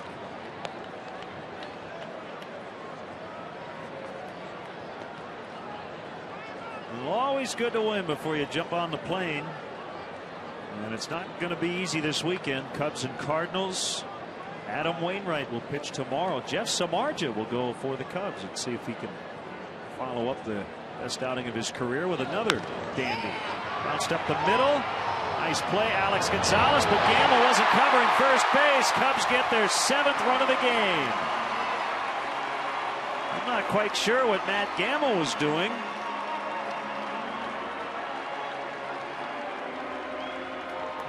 I think Gamble was headed to the middle of the infield to be a cutoff man on a throw to home plate. He assumed Alex Gonzalez wasn't going to get to this ball. This is where Gonzalez, Bob, gets charged with an error. Yeah. It's not his fault. Not his fault whatsoever. If Gamble was on the bag at first, that's the 3rd out of the inning, and the Brewers are on their way back to the dugout. Single, no RBI, and the error on Gonzalez, allowing the run to score and De Jesus to get the 2nd. That's the kind of range Alex Gonzalez has. He surprises his own first baseman getting to a ball up the middle of the field.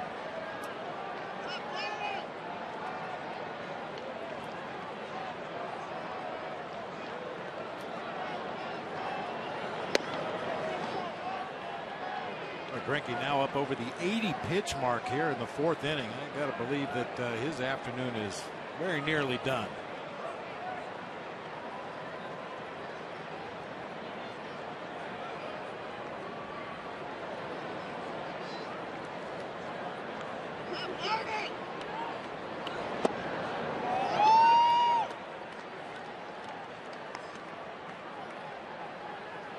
You know who's really happy about this offensive outburst by the Cubs is longtime Cubs season ticket holder Bob Beck, one of our favorites. Bob celebrating his 91st birthday today. And you know he loves to see the crooked numbers for the good guys.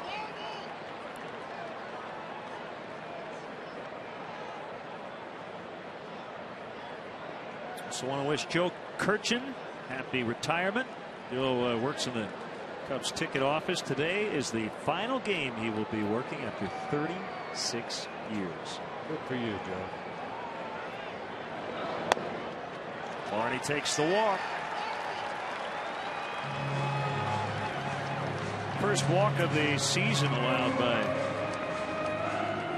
Zach Greinke.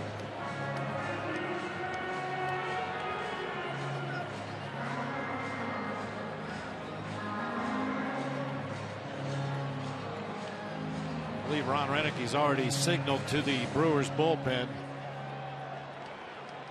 It's a Honda call to the pen.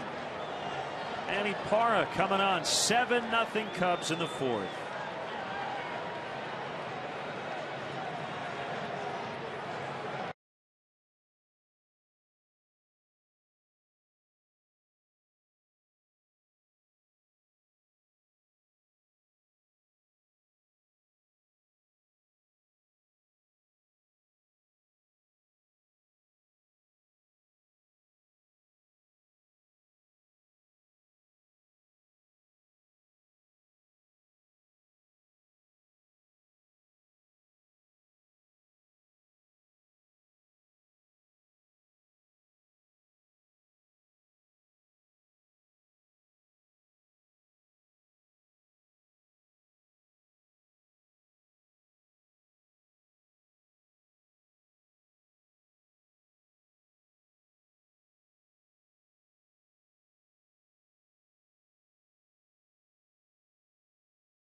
hardest working guys at Wrigley Field on a daily basis.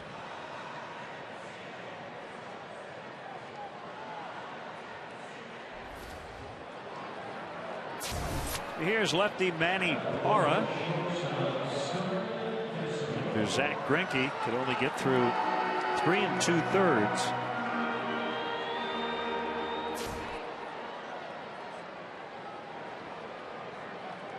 Fastball splitter curveball mix from Manny Parra.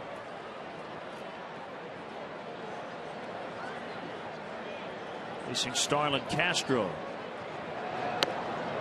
And a strike.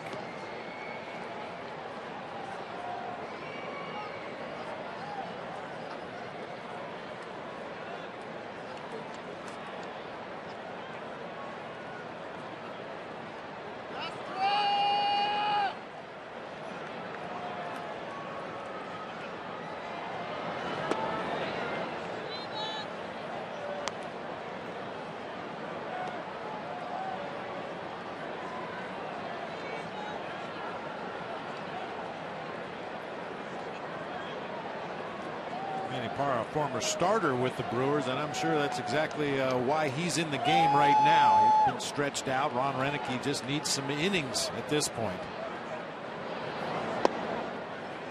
There's a splitter. Low and outside. It's 2-1.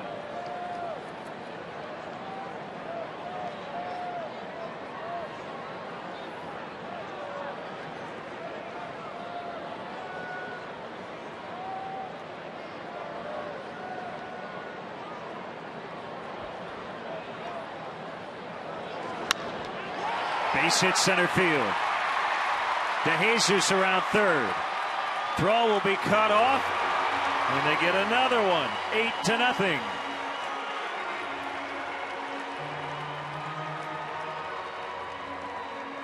Well, we've heard that old cliche in the game of baseball for years. Hitting is contagious, and I think today is a perfect example of that. Cubs were having trouble stringing together good at bats, let alone getting base hits. But today, everybody that steps into that box has put together some good at bats. Been some hard hit balls, some softly hit balls, but a lot of them dropping in today.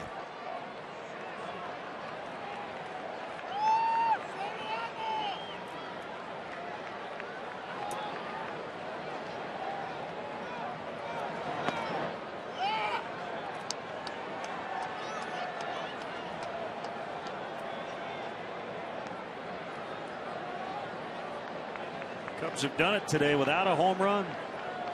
8 runs on 10 hits. Only 2 extra base hits, doubles by Steve Clevenger.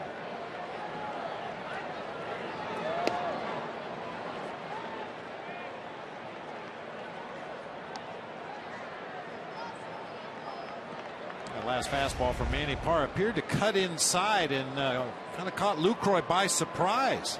Almost looked like he was crossed up on that pitch.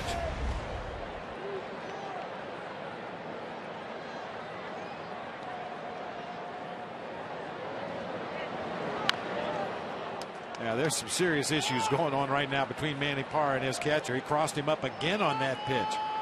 Lucroy started to come up out of his crouch expecting a fastball, and Parra threw him a breaking pitch. Watch the initial movement by Lucroy. He goes up, and then the pitch comes back down, and he immediately starts out toward the mound. I think he was crossed up on the pitch before also.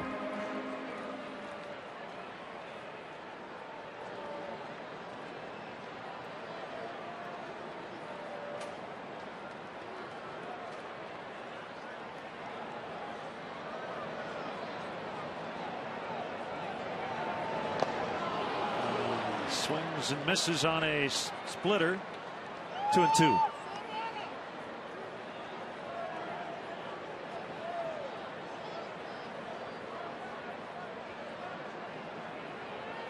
Cubs have never been swept by the Brewers in a 4-game series. And leading here 8-0. Looks like that won't happen here today. Full count. Runners will have a head start here. Barney from second, Castro at first.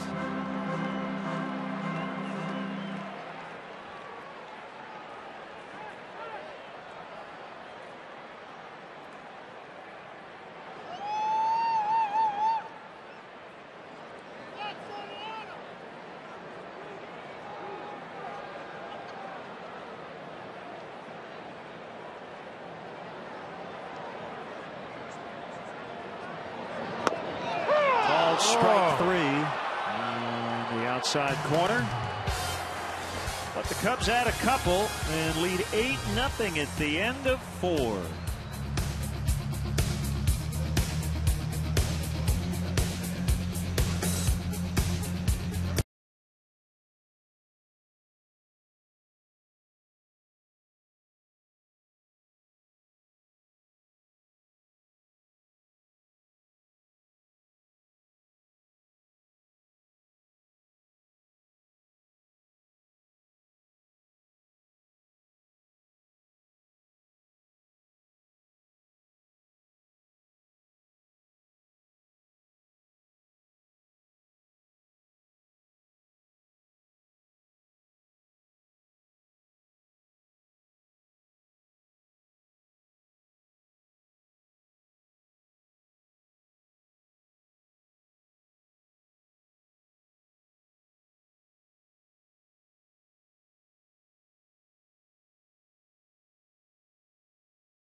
Free food.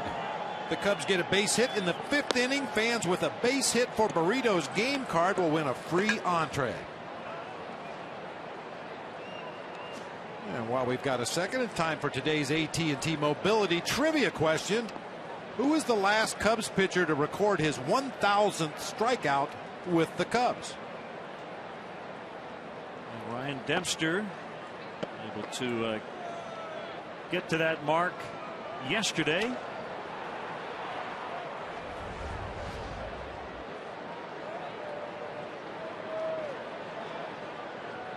Alex Gonzalez will start the 5th against Matt Garza, who works with the biggest Cubs lead of the season.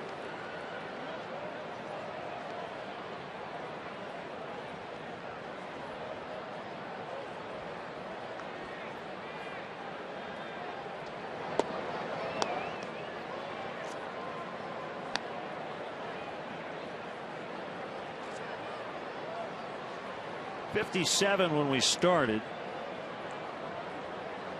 Well, the wind is blowing it off the lake, not terribly hard. Makes it feel a little warmer. Line drive up the middle, but Darwin Barney, the man on the spot.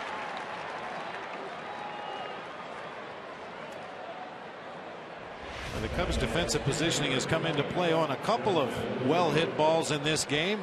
I mean, that's a base hit 99 times out of 100, but Darwin Barney positioned almost directly up the middle of the field, only had to move a step or two to make the play.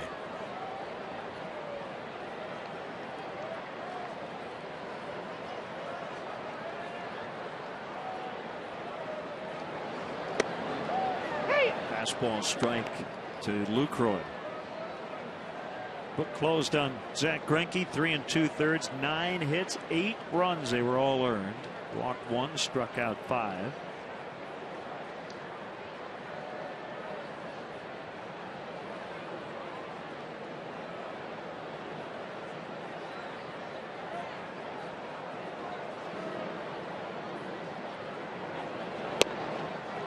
Oh, 2.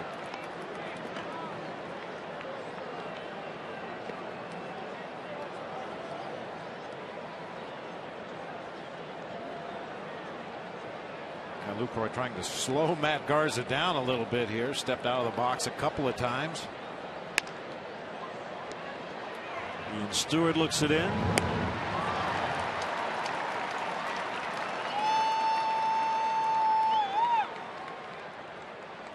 We got in a habit of sampling ballpark food around the major leagues last season, and we may have to try When we go to Washington this season, the new Strasburger. Have you heard of it? No. It costs $59. It's 8 pounds. If you're watching your calories, it would be about 5 days worth of calories. Well, you can get it as part of the Strasburger Happy Meal as well. It comes with 50 pounds of potatoes and a 55-gallon drum of soda.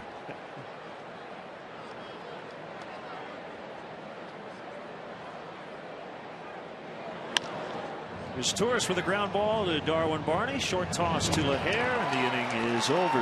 Garza, who's been strong today, he's allowed just 1 hit and has a huge lead.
Cubs lead 8-0.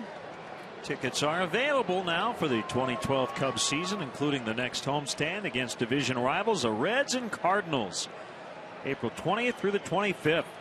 To purchase tickets, visit Cubs.com, call 1-800-THE-CUBS, or visit the Wrigley Field box office. Ian Stewart way out in front. And a Manny Parra pitch.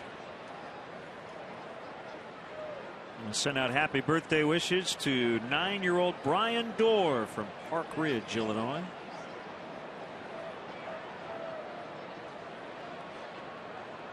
Hope you're doing all right on your birthday, Brian. Cubs leading 8-0. Hopefully makes him feel a little better.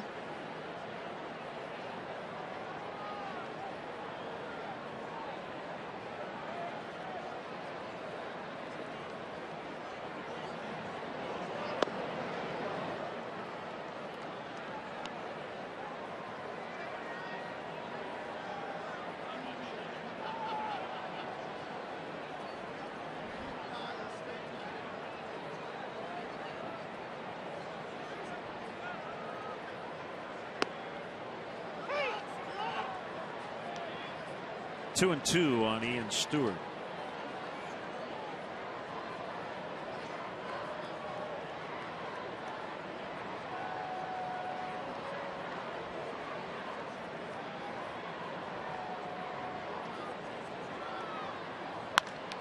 Base hit into center.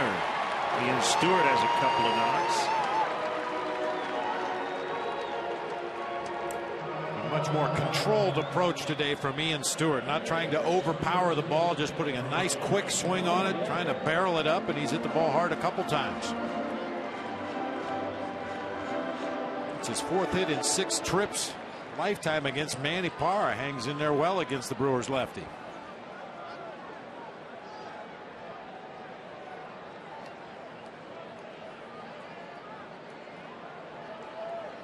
The Cubs went down in order in the 1st and the 2nd.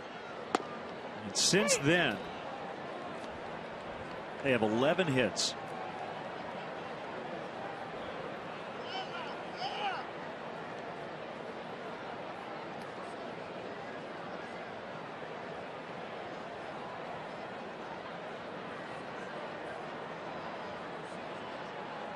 And Stewart needed the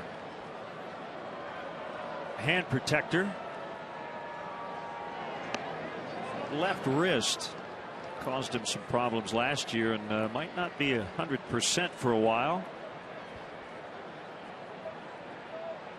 And very easy to injure a wrist or a hand when you're sliding on the bases. Even if you slide feet first, a lot of guys have a tendency to drag a hand behind them as they slide. And that protective guard that Stewart wears on his left wrist keeps him from hopefully hyperextending or hyperflexing that wrist.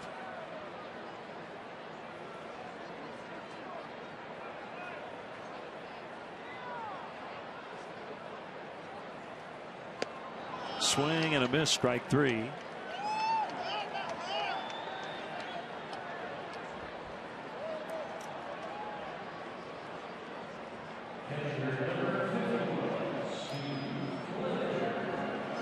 I'll tell you, Len, it happens every time when you see an offensive outburst like we've seen from the Cubs in the 3rd and 4th inning, and Ian Stewart leading off here in the 5th. Somebody's got to make the outs.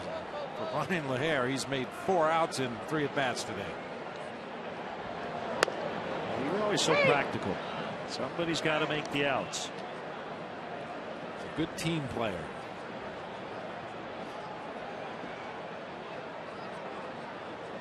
Well, you know, it's good to see Steve Clevenger get a couple of hits as a starter. You get too many hits as a pinch hitter, then you get pigeonholed, right? Yep. This could be trouble here as Morgan will make the catch. And he just threw one away, backed up by Lucroy as he was trying to double off Stewart. Morgan ended up on the infield grass, or the infield dirt rather. He just tries to throw on the run right there. Ian Stewart was looking right at the play, was only about a quarter of a way down to second base. An unnecessary throw by Nyjer Morgan, but didn't hurt anything because his catcher Jonathan Lucroy was right there to back up the play.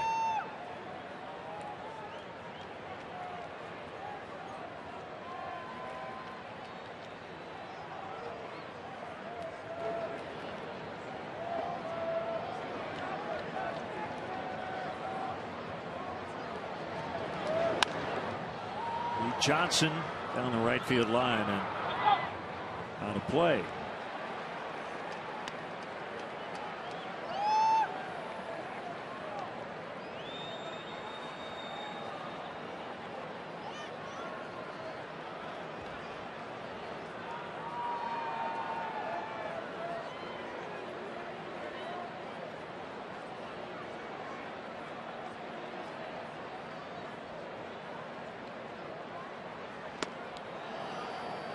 Couldn't get the splitter. 0-2.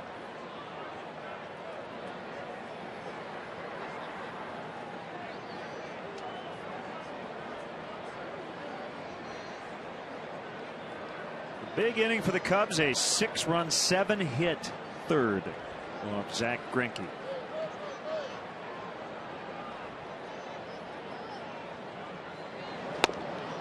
Got him. 2 in the inning. Cubs strand Stewart at first, but have a healthy 8-0 lead after 5.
question. Last Cubs pitcher to record strikeout number 1,000 with the Chicago Cubs. Carlos Zambrano did it back in 2007. Kerry Wood is on the 1,000 strikeout list. Fergie Jenkins leads the way by a pretty wide margin.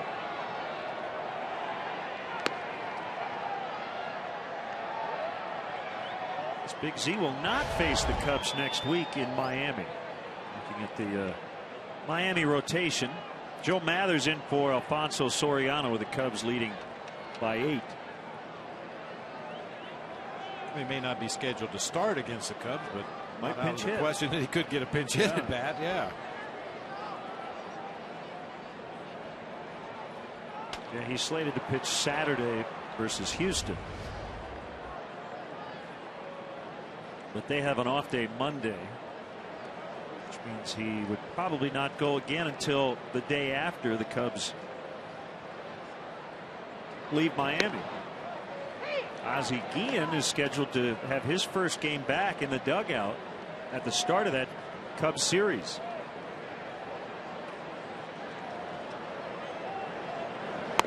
There'll be a lot of media attention that night. Oh my.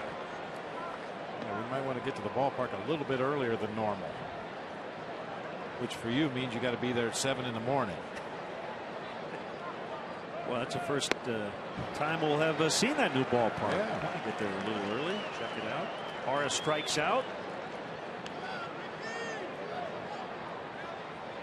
Check out the new aquarium.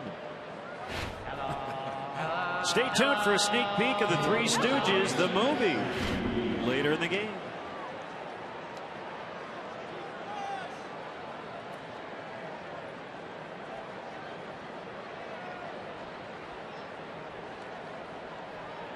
I know you were wondering, will they still have the mermaids? I would assume so. I think a lot of fans around the National League are wondering that very thing.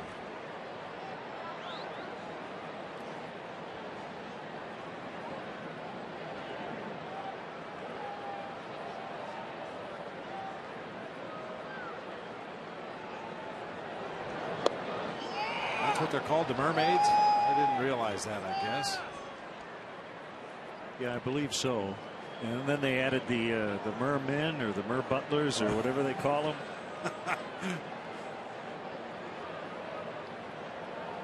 The manatees. The manatees, that's right. There you go. We'll talk about a home field advantage. If you're not familiar, the mermaids are a group of cheerleaders. Let's call them cheerleaders. And they always perform right in front of the visiting dugout. Talk about a distraction. Who wants it? Oh, Garza's going to catch it. And a hug from Castro after a minor collision.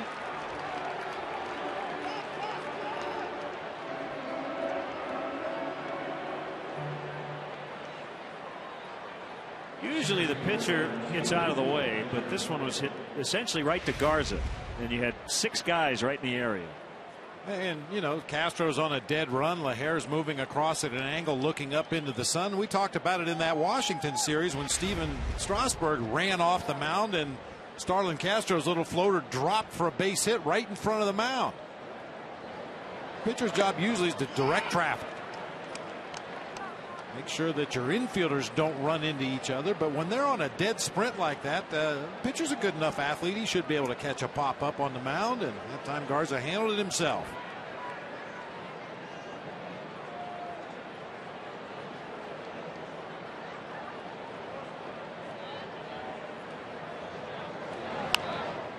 Two strikes on Morgan.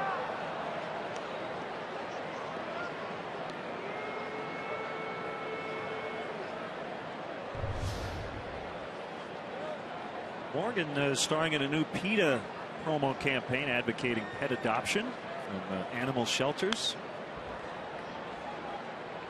He had previously adopted a kitten from a Milwaukee shelter and named him Slick Willie.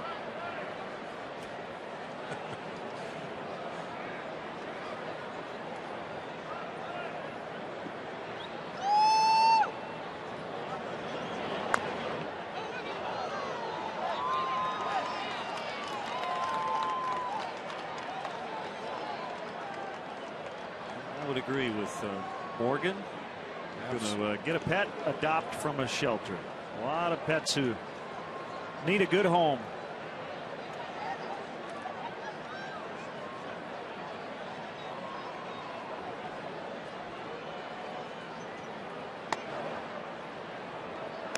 One ball, 2 strikes.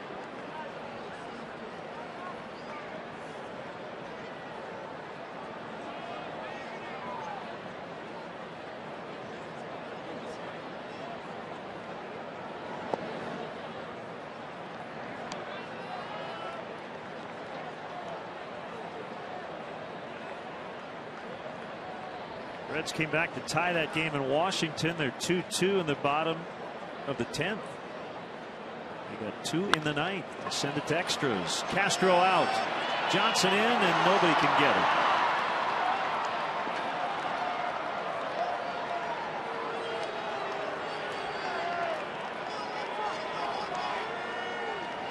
Couldn't throw it out there any better than that. Just over a sprinting Starlin Castro in front of Reed Johnson. And really knocked that one down. Joe Mather finally backing up the play, scoops it up and holds Morgan to a single. Morgan has both Milwaukee hits. And Brad Lidge gave it up. It was an RBI single, two-run single by Ryan Ludwig, sending that game into extras in Washington.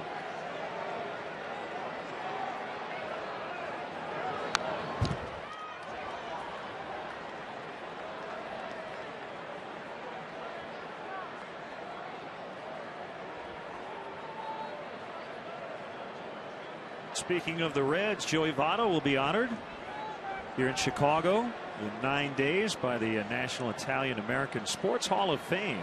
Be the Athlete of the Year. Jim Corno, president of CSN Chicago, has been named the 2012 Sportsman of the Year. So congrats to Jim.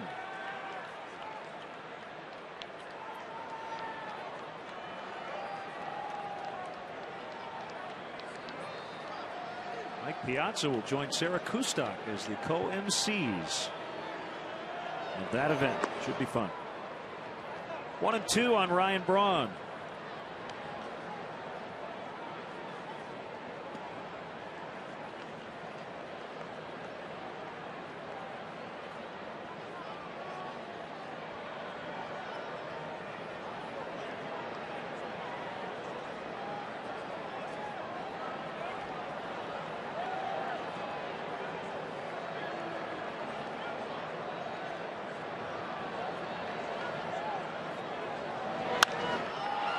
Lined to DeJesus to end the inning. Just 2 hits today for the Brewers, and Garza cruising along, leading 8-0.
freeze, Cam. Well, Zach Greinke leaving some pitches up, especially in that third inning, and the Cubs took advantage. 7 hits, 6 runs that inning. They would chase him out of the game in the 4th. As Matt Garza leads off against Manny Parra here in the bottom of the 6th.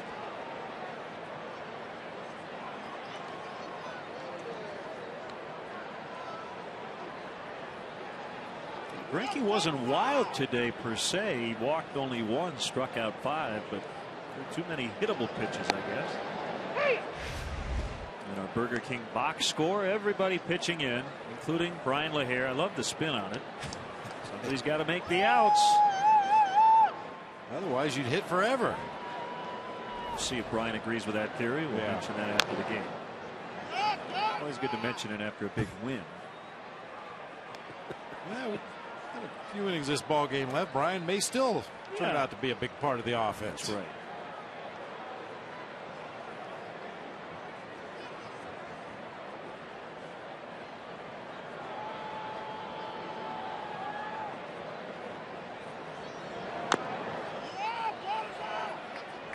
Nobody at home plate knew where that ball was. Garza didn't know. Lucroy had no clue. Field and Culbreth, the home plate umpire, was looking around. The ball bounced behind the plate.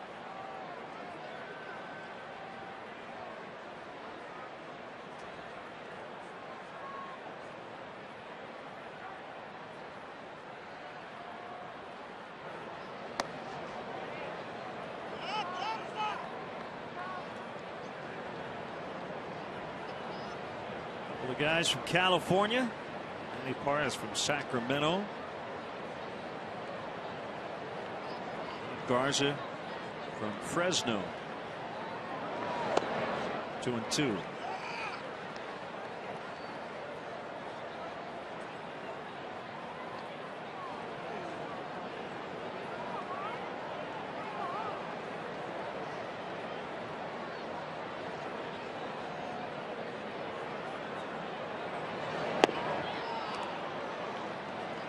Four punch outs now for Parra.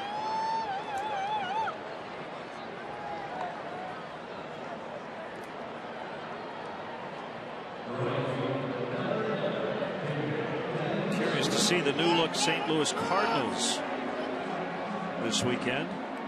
Off to a 5-2 start. And Lance Berkman probably won't play this weekend. No Albert Pujols, no Tony La Russa, no Dave Duncan, who's on an extended leave of absence. But they're hitting over 300 as a team, hitting good, solid starting pitching. And they lead the league with 12 home runs. Ho hum.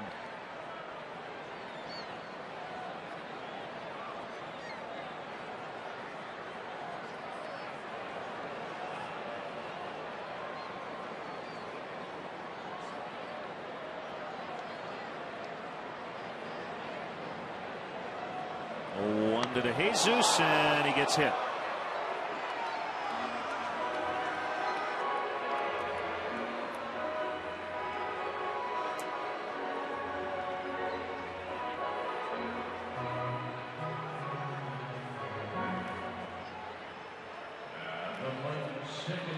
Nobody likes to get hit by a pitch, but if you have to, it's a pretty good spot, right in the wallet.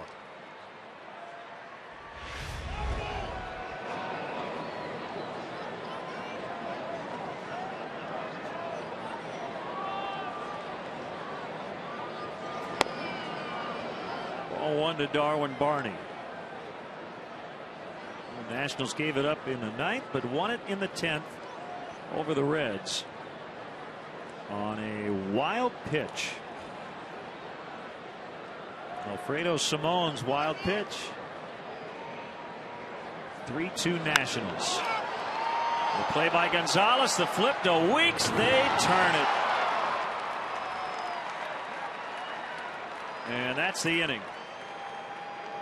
They're throwing it around the horn, but I think they forgot about the strikeout to start the inning. What a play by Alex Gonzalez.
12:30 with Subaru Cubs pregame live. Cubs Cards, Sunday at 12:30 on Comcast Sportsnet, fans' best friend.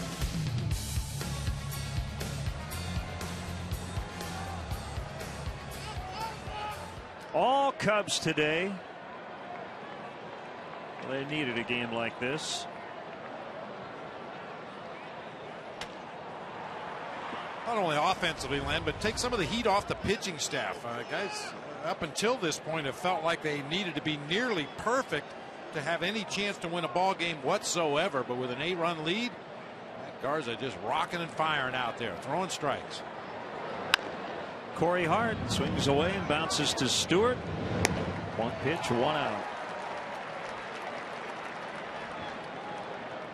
3-time NBA champion with the Bulls, Dickie Simpkins, will conduct the stretch coming up.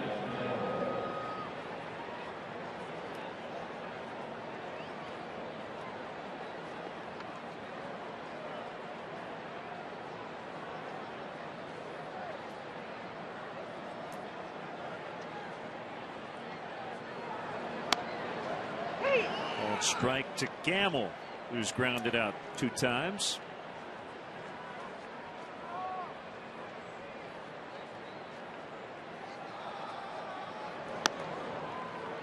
Down the middle.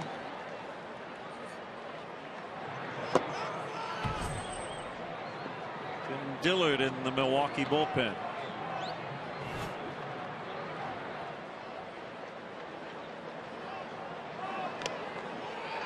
Foul tip is Clevenger able to hold on. Strikeout number 6 for Garza.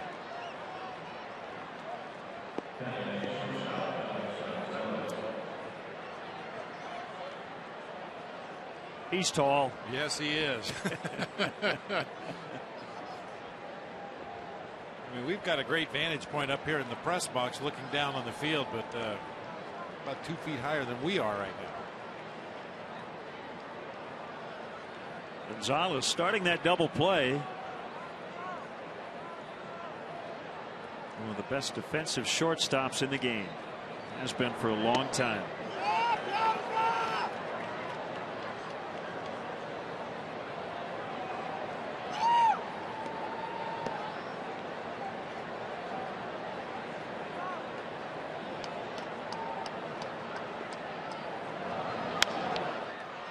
Fly ball out toward Joe Mather is going to call off Reed Johnson. Dickie Simpkins with the 7th inning stretch. Guest conductor for Take Me Out to the Ball Game, former Chicago Bull Dickie Simpkins.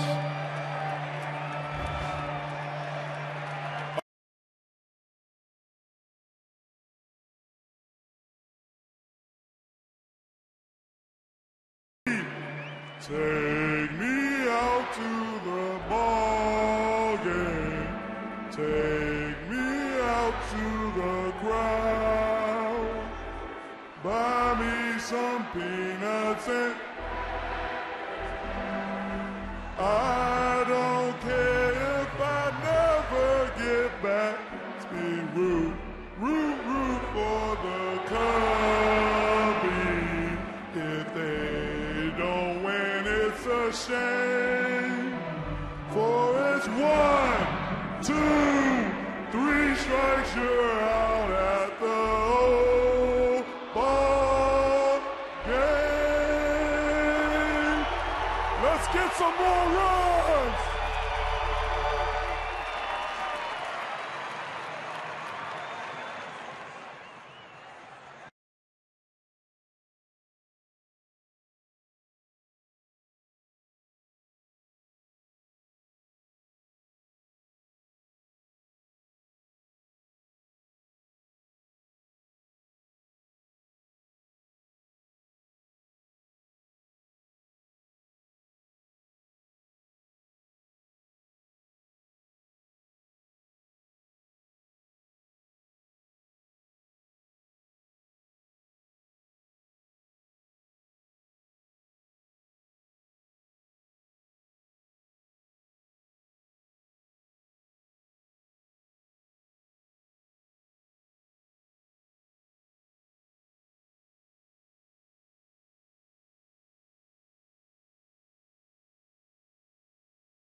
To Wrigley, presented by Athletico, coming up this Saturday, April 14th.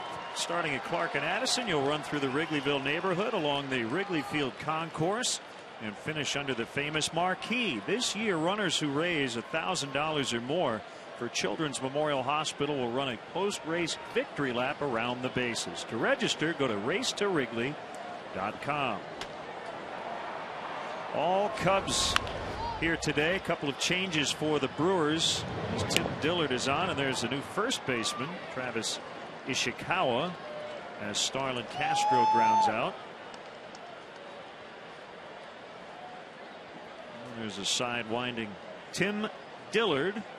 Great to have with us in the booth, former Chicago Bull, owner of 3 championship rings, Dickie Simpkins, who can sing a little bit. I had no idea. I don't know about that. I tried to bring my Barry White voice today. Boy, did you ever. You did. All the women were swooning down there in the stands. Bob says you start low and slow. Well, welcome to Wrigley Field. Well, thank you for having me. I enjoyed it. It's good to have the Cubs leading big here in the late innings. Joe Mather with his first at bat today. And you have stayed very busy since your playing days, haven't you? Yeah, I've been dibbling and dabbling in basketball still, TV with ESPN, TV analyst, college basketball, doing NBA scouting for my former teammate Michael Jordan, staying busy around the grassroots, and dibbling and dabbling a little everything. A little motivational speaking. Motivational speaking, yeah. Yes.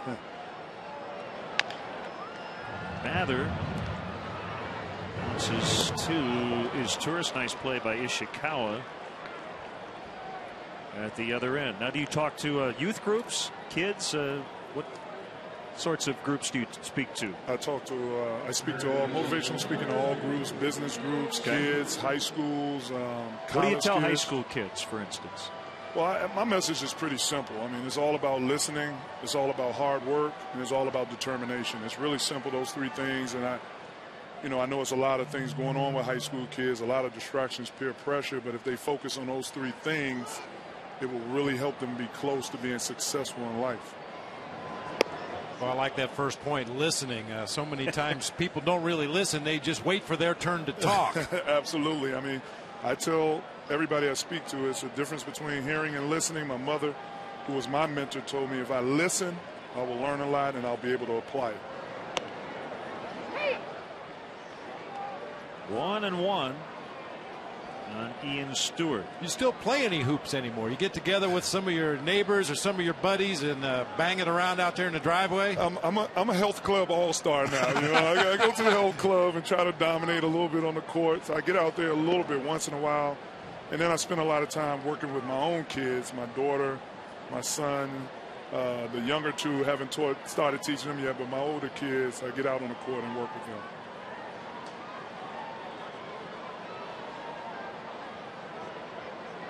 That's the thing about baseball. It's not like guys retire from baseball and then find a pickup game. But at least basketball, tennis, golf, those are sports. Even after you retire, you can still play. Yeah, I can imagine it may be tough to grab a couple of guys to get a pickup baseball game going. Dickie, thanks for stopping by today. We appreciate it. Nice job with the stretch. Thank you for having me. The Cubs are winning, so hopefully they'll have me back. Absolutely. Absolutely. Thank you, guys.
6:30, the Blackhawks in Phoenix for Game 1 of the Stanley Cup playoffs.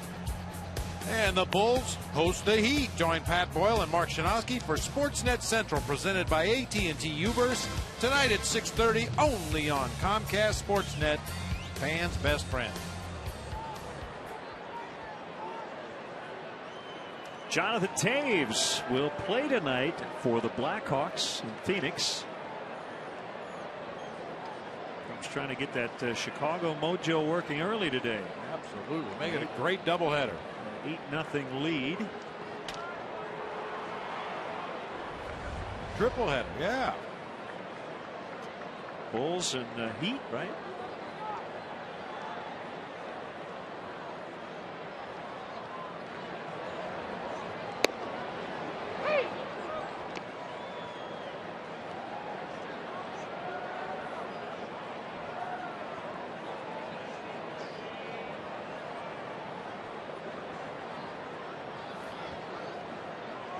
Garza here in the 8th.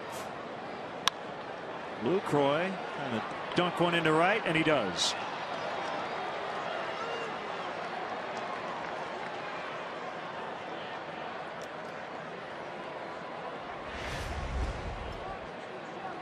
Kind of a slashing swing this time from Lucroy. Gets underneath that pitch down and in. Got up into the wind and died in front of David DeJesus. Always a danger of overrunning that ball. A lot of side English when it hit the grass out there in right field, but David able to stay in front and hold Lucroy to a single.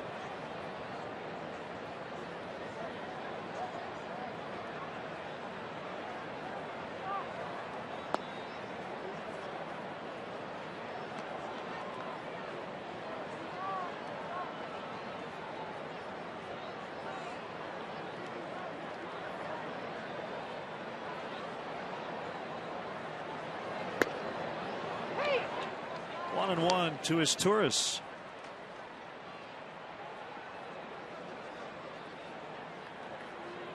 It's a minor league contract over the offseason.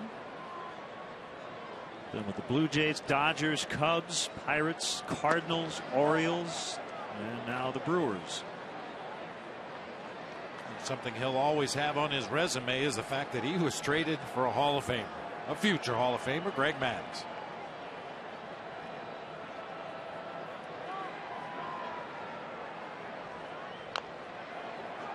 The Dodgers and the Cubs.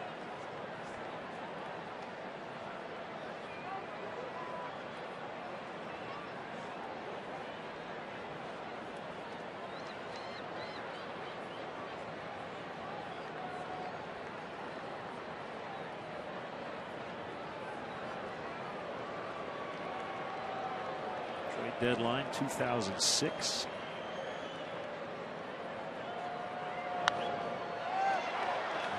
It up. Clevenger right behind home plate.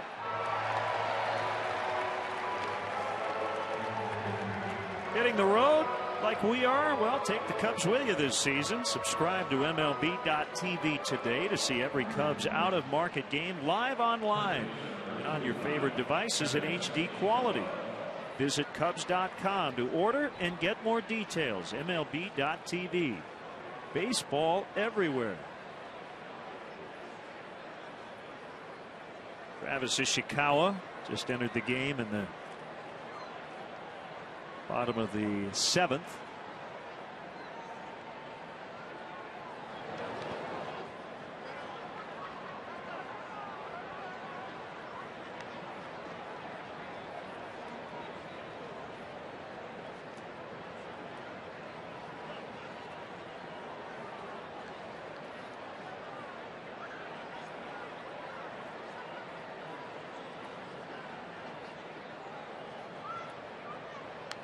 Well, you know, the key is to win. That's the goal every day. But you do get to this point in a baseball game. 8th inning, leading 8-0. Start thinking about a possible complete game and a shutout.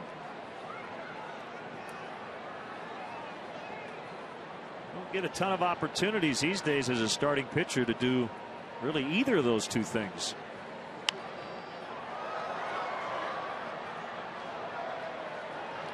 Well, and you know, the nature of Major League Baseball nowadays, pitch count comes into play as well. A lot of times a guy gets a plug pulled on him before he has an opportunity to pitch a complete game because of pitch count alone.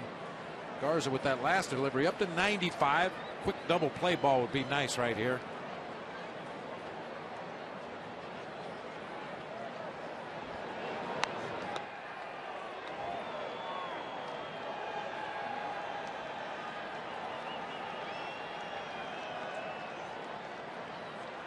One double play turned by the Cubs today, back in the second.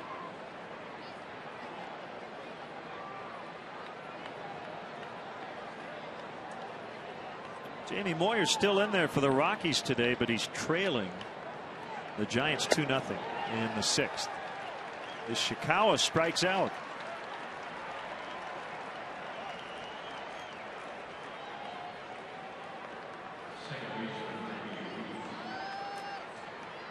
Breaking ball that time by Matt Garza. He's relied, as usual, mostly on his fastball in this game today, but a good hard slider that time, right underneath the bat of the left-handed swinging Ishikawa for strike 3.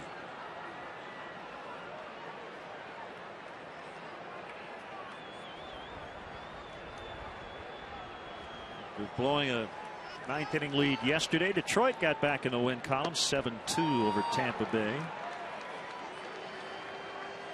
Colin Ballister got the win in relief. Jeff Neiman took the loss for the Rays. Former Cub Carlos Pena, in a loss, hit his third homer of the season. He's hitting .429. He hits second again.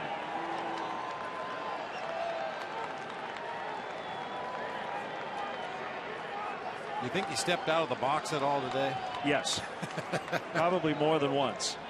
Very deliberate with his at-bats, but talk about whatever makes you tick, whatever works, and certainly working for Carlos this year.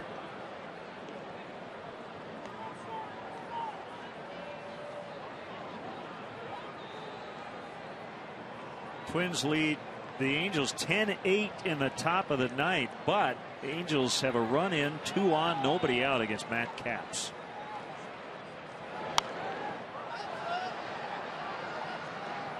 Trumbo is homered for the Angels. Mauer, Morneau, and Willingham. Already his 4th homer, Josh Willingham, for the Twins. They have 20 hits. And speaking of the Twins, and we'll see them at Target Field, but congrats to a former Cubs radio announcer, Corey Provis, who is now the lead radio voice of the Twins. Working with your former teammate, Dan Gladden. I got a call from Danny Gladden asking me for the advance report on Corey Provis, so hopefully Corey will be able to live up to all the pub I gave him to Dan Gladden. What did you tell him? First ball, fastball hitter? Yeah. Strike breaking ball hitter. Good base runner. Swing and a miss, strike 3. Still throwing 95 in the 8th inning. 8 strikeouts for Garza. Cubs lead 8-0 late.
Yeah.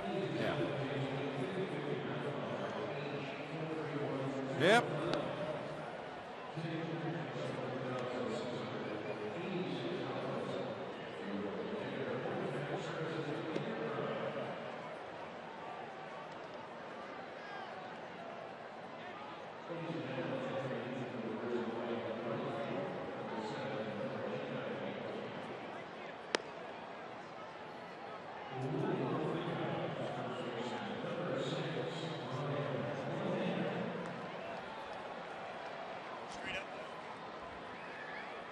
That it?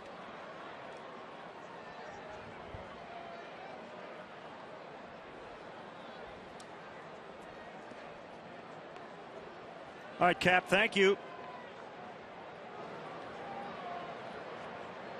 All right, Chika Aoki is in for Corey Hart.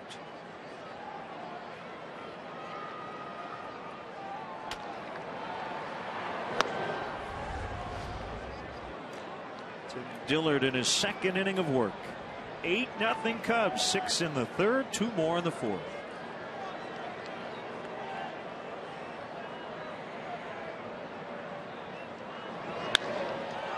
Drilled out into left center for a base hit.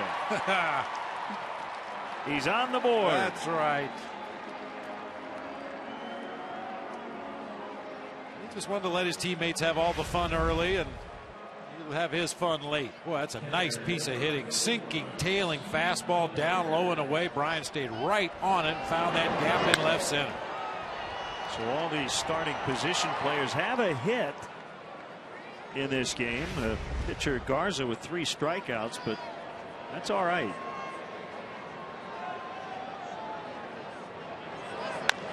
Clevenger toward right through his 3rd hit. Don't even have to look it up. That's a career high 3 hits.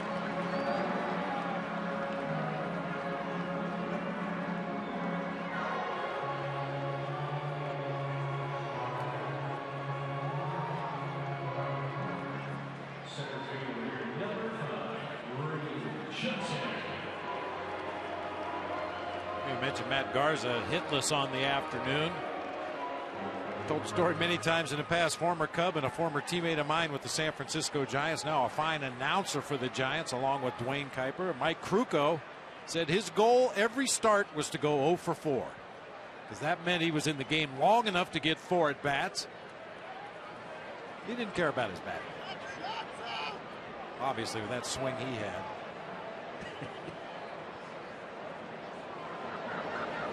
And if a 9-hitter in a lineup gets 4 at bats, that means everybody above you has been busy, been on base, scored some runs, gotten their hits. It's usually a pretty good formula for a victory. Have your pitcher go 0 for 4.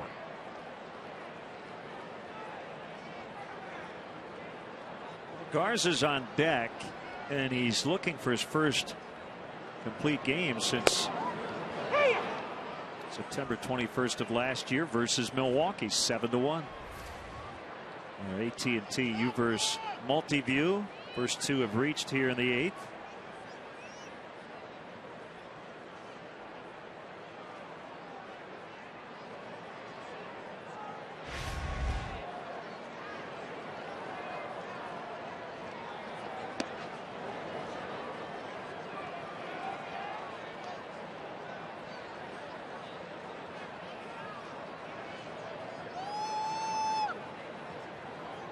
With 3 career shutouts, the last of which was a no-hitter versus Detroit 2 years ago.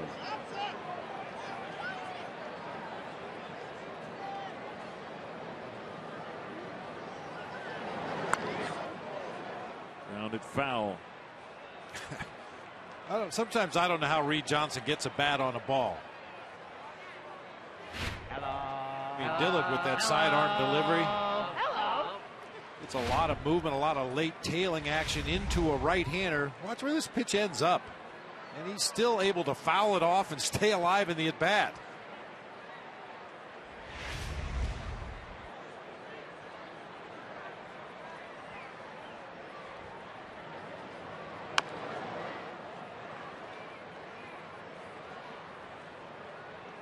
Pretty nice emergency swing that time. Reed wasn't quite so sure. That one was close enough to the zone.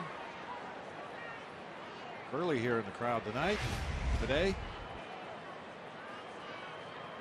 It's a good emergency swing. A pitch that was close to the bottom of the strike zone once again with a lot of tailing, sinking action, and pounded it into the dirt by home plate. Dillard's going to have to throw one more.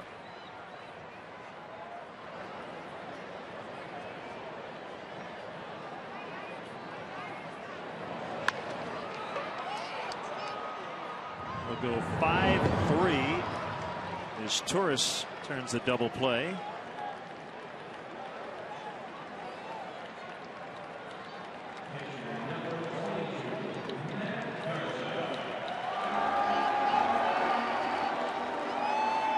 This hand for Matt Garza.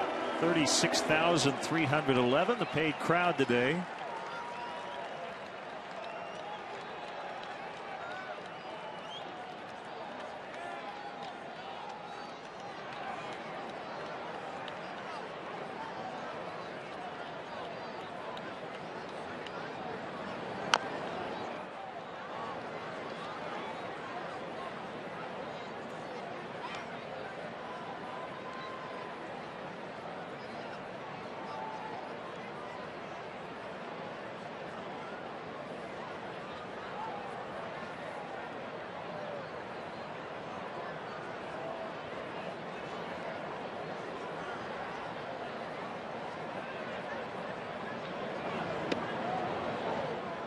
Breaking ball missed the inside corner.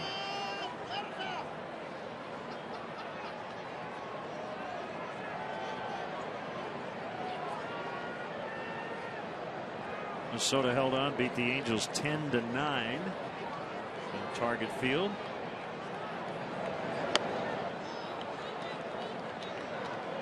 Two in a row for many after losing the first four.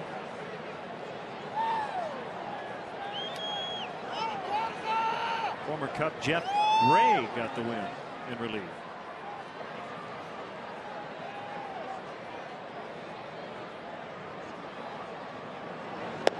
Swing and a miss.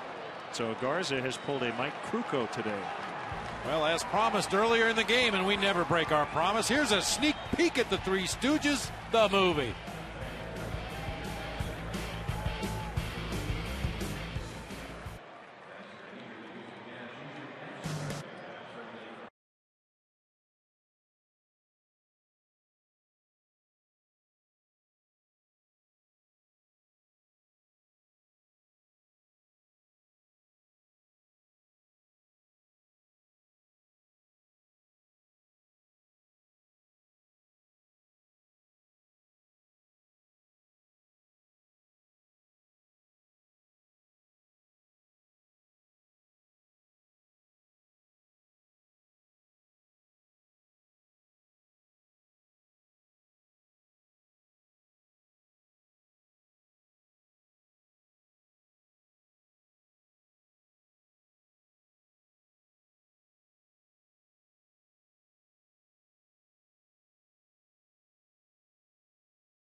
Cubs post-game live. Cap and Holly break down the game and preview the Cubs' next matchup.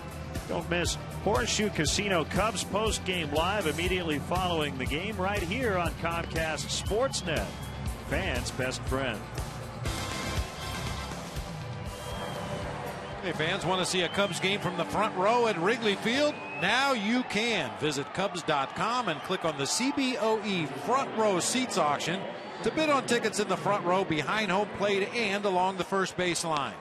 Front row seats will be auctioned off to every game all season long, so go to Cubs.com and check out the CBOE front row seats auction today.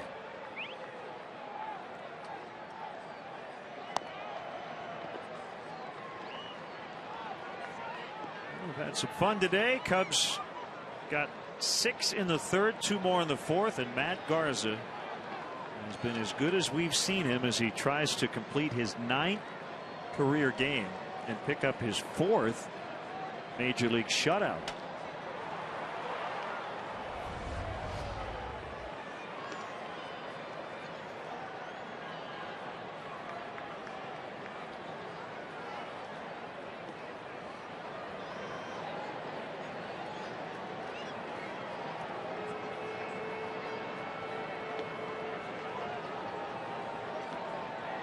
Matt will start this 9th inning with 103 pitches. No problem. Inside to Morgan, who is having a little fun with a fan in the 3rd row near the on deck circle. There's Sean Camp, just in case, wearing a Duncan Keith Blackhawks jersey, and Morgan was giving him the shark signal. He's a big San Jose Sharks fan. It's thrown out by Castro.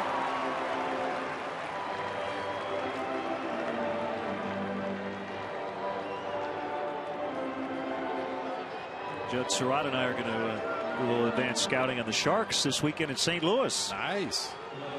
A lot happening in the Gateway City. Well, now the Duncan Keith fan has the last laugh.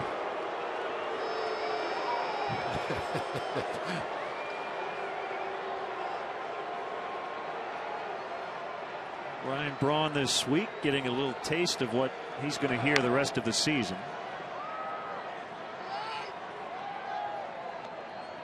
Doesn't seem to really have affected him one bit.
Garza ready for a 2-1 to Braun. 2-2. 2 complete games for Garza last year in his first season with the Cubs. Trying to get his record to within 1 of the 500 mark overall in his career. He's 52-54.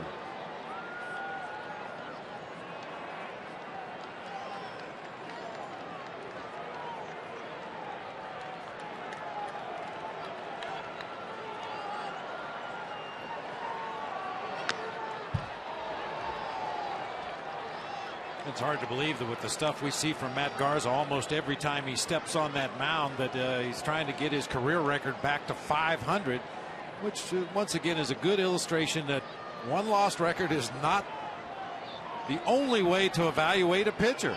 So much of it is out of his control, whether his team scores runs for him or not, whether they make plays for him defensively.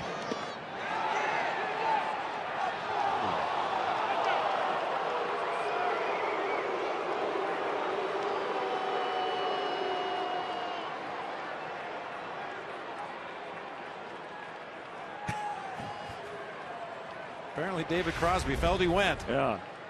Breaking ball in the dirt from Matt Garza.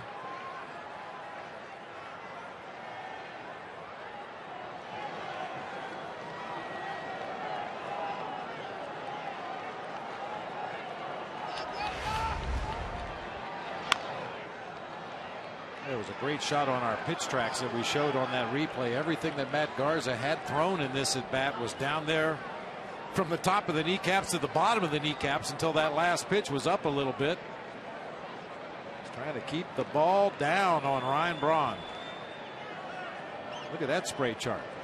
Pitch number 7, the last one that was fouled off, was up around belt high, but everything else down there at the knees or below. Oh, nasty curveball to get him. Filthy. Almost an unhittable pitch. We talked about it early in the game. That's a pitch that he doesn't use nearly as much as he has in the past, that overhand curveball, but picks a right spot to drop it in here on Ryan Braun and able to strike him out. 1 out away from a complete game. Shutout for Matt Garza.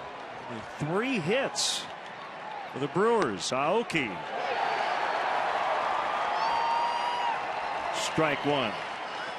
They haven't had a runner past second base, in fact. And haven't put anybody in scoring position since the first. Strike two. He's feeling it. Yes, he is. Notice he's working just a little faster now. He's usually pretty deliberate.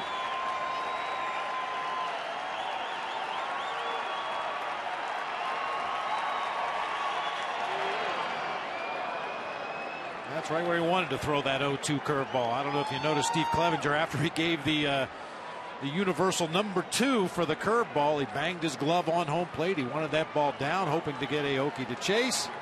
And now go back to work in the 1-2 count.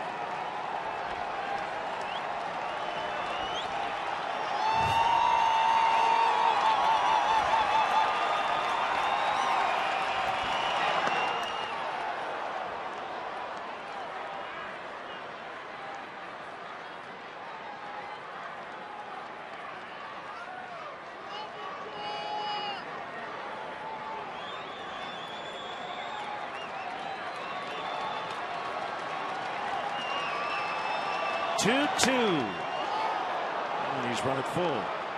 Still throwing 95 here in the 9th inning.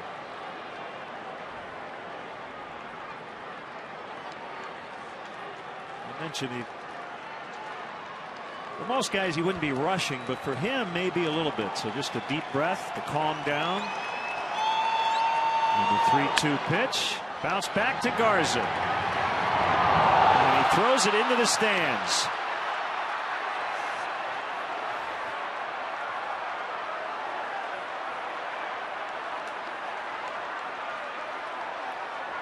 You know, it's when that ball was hit back to him, I got a little nervous. Well, we saw him on a comebacker earlier in the ball game, run toward first base and throw it underhanded. Didn't have the luxury of doing it on this particular chopper out in front of the mound. Oh my! Need to hold that one.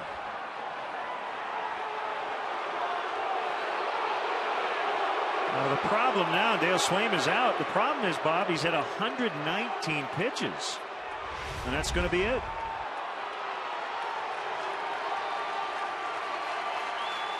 Dale Swaim doesn't want to let him throw 130 in his second start of the season. Good hand from this crowd. The Honda call to the pen. Sean Camp is in.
And it's veteran right-hander Sean Camp after the two-base error by Matt Garza. Dale Swaim, Bob, did not take Matt Garza out because he threw the ball away. He took him out because he had thrown 119 pitches. Well, the Cubs have been this close to 2 complete games, and the only reason Samardzija and Garza don't have them are because of errors, throwing errors. Yep.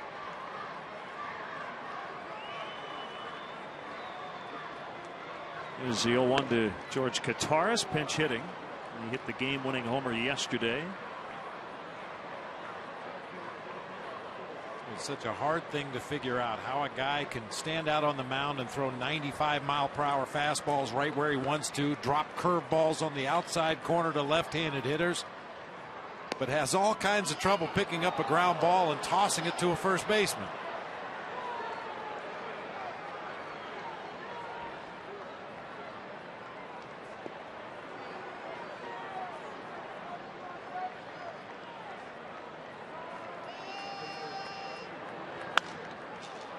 This should do it. Castro up with it. Low throw. LaHare picks it. Cubs win. A combined 3-hit shutout. Matt Garza got oh so close before the error. Sean Camp comes on and gets the final out. And everybody happy. Today's GMC player of the game, the starter and the winner, Matt Garza. Maybe as good as we've seen him certainly in a long time. Really had good command of 3 pitches today. Broke out the old curveball that he kind of scrapped at the end of the season last year. Still had the good heater in the mid-90s. Real solid slider. Just worked his way right through this Brewers lineup today. So the Cubs hit the road for the first time this season, after finishing a homestand at 2-5. Well, that'll do it for Bob Brenly, our producer John Walsh, our director Todd Benjaminson, our associate producer Tamara Anderson, our tech manager Mark Harper, Paula Ostroba, our stage manager in the booth, the executive producer of Comcast Sportsnet, Jim Corno Jr., and our great crew. This is Len Casper saying so long from Wrigley. We will see you again Sunday. Cubs and Cardinals from St. Louis at 1. In-game scoring provided by ScorePad. And you've been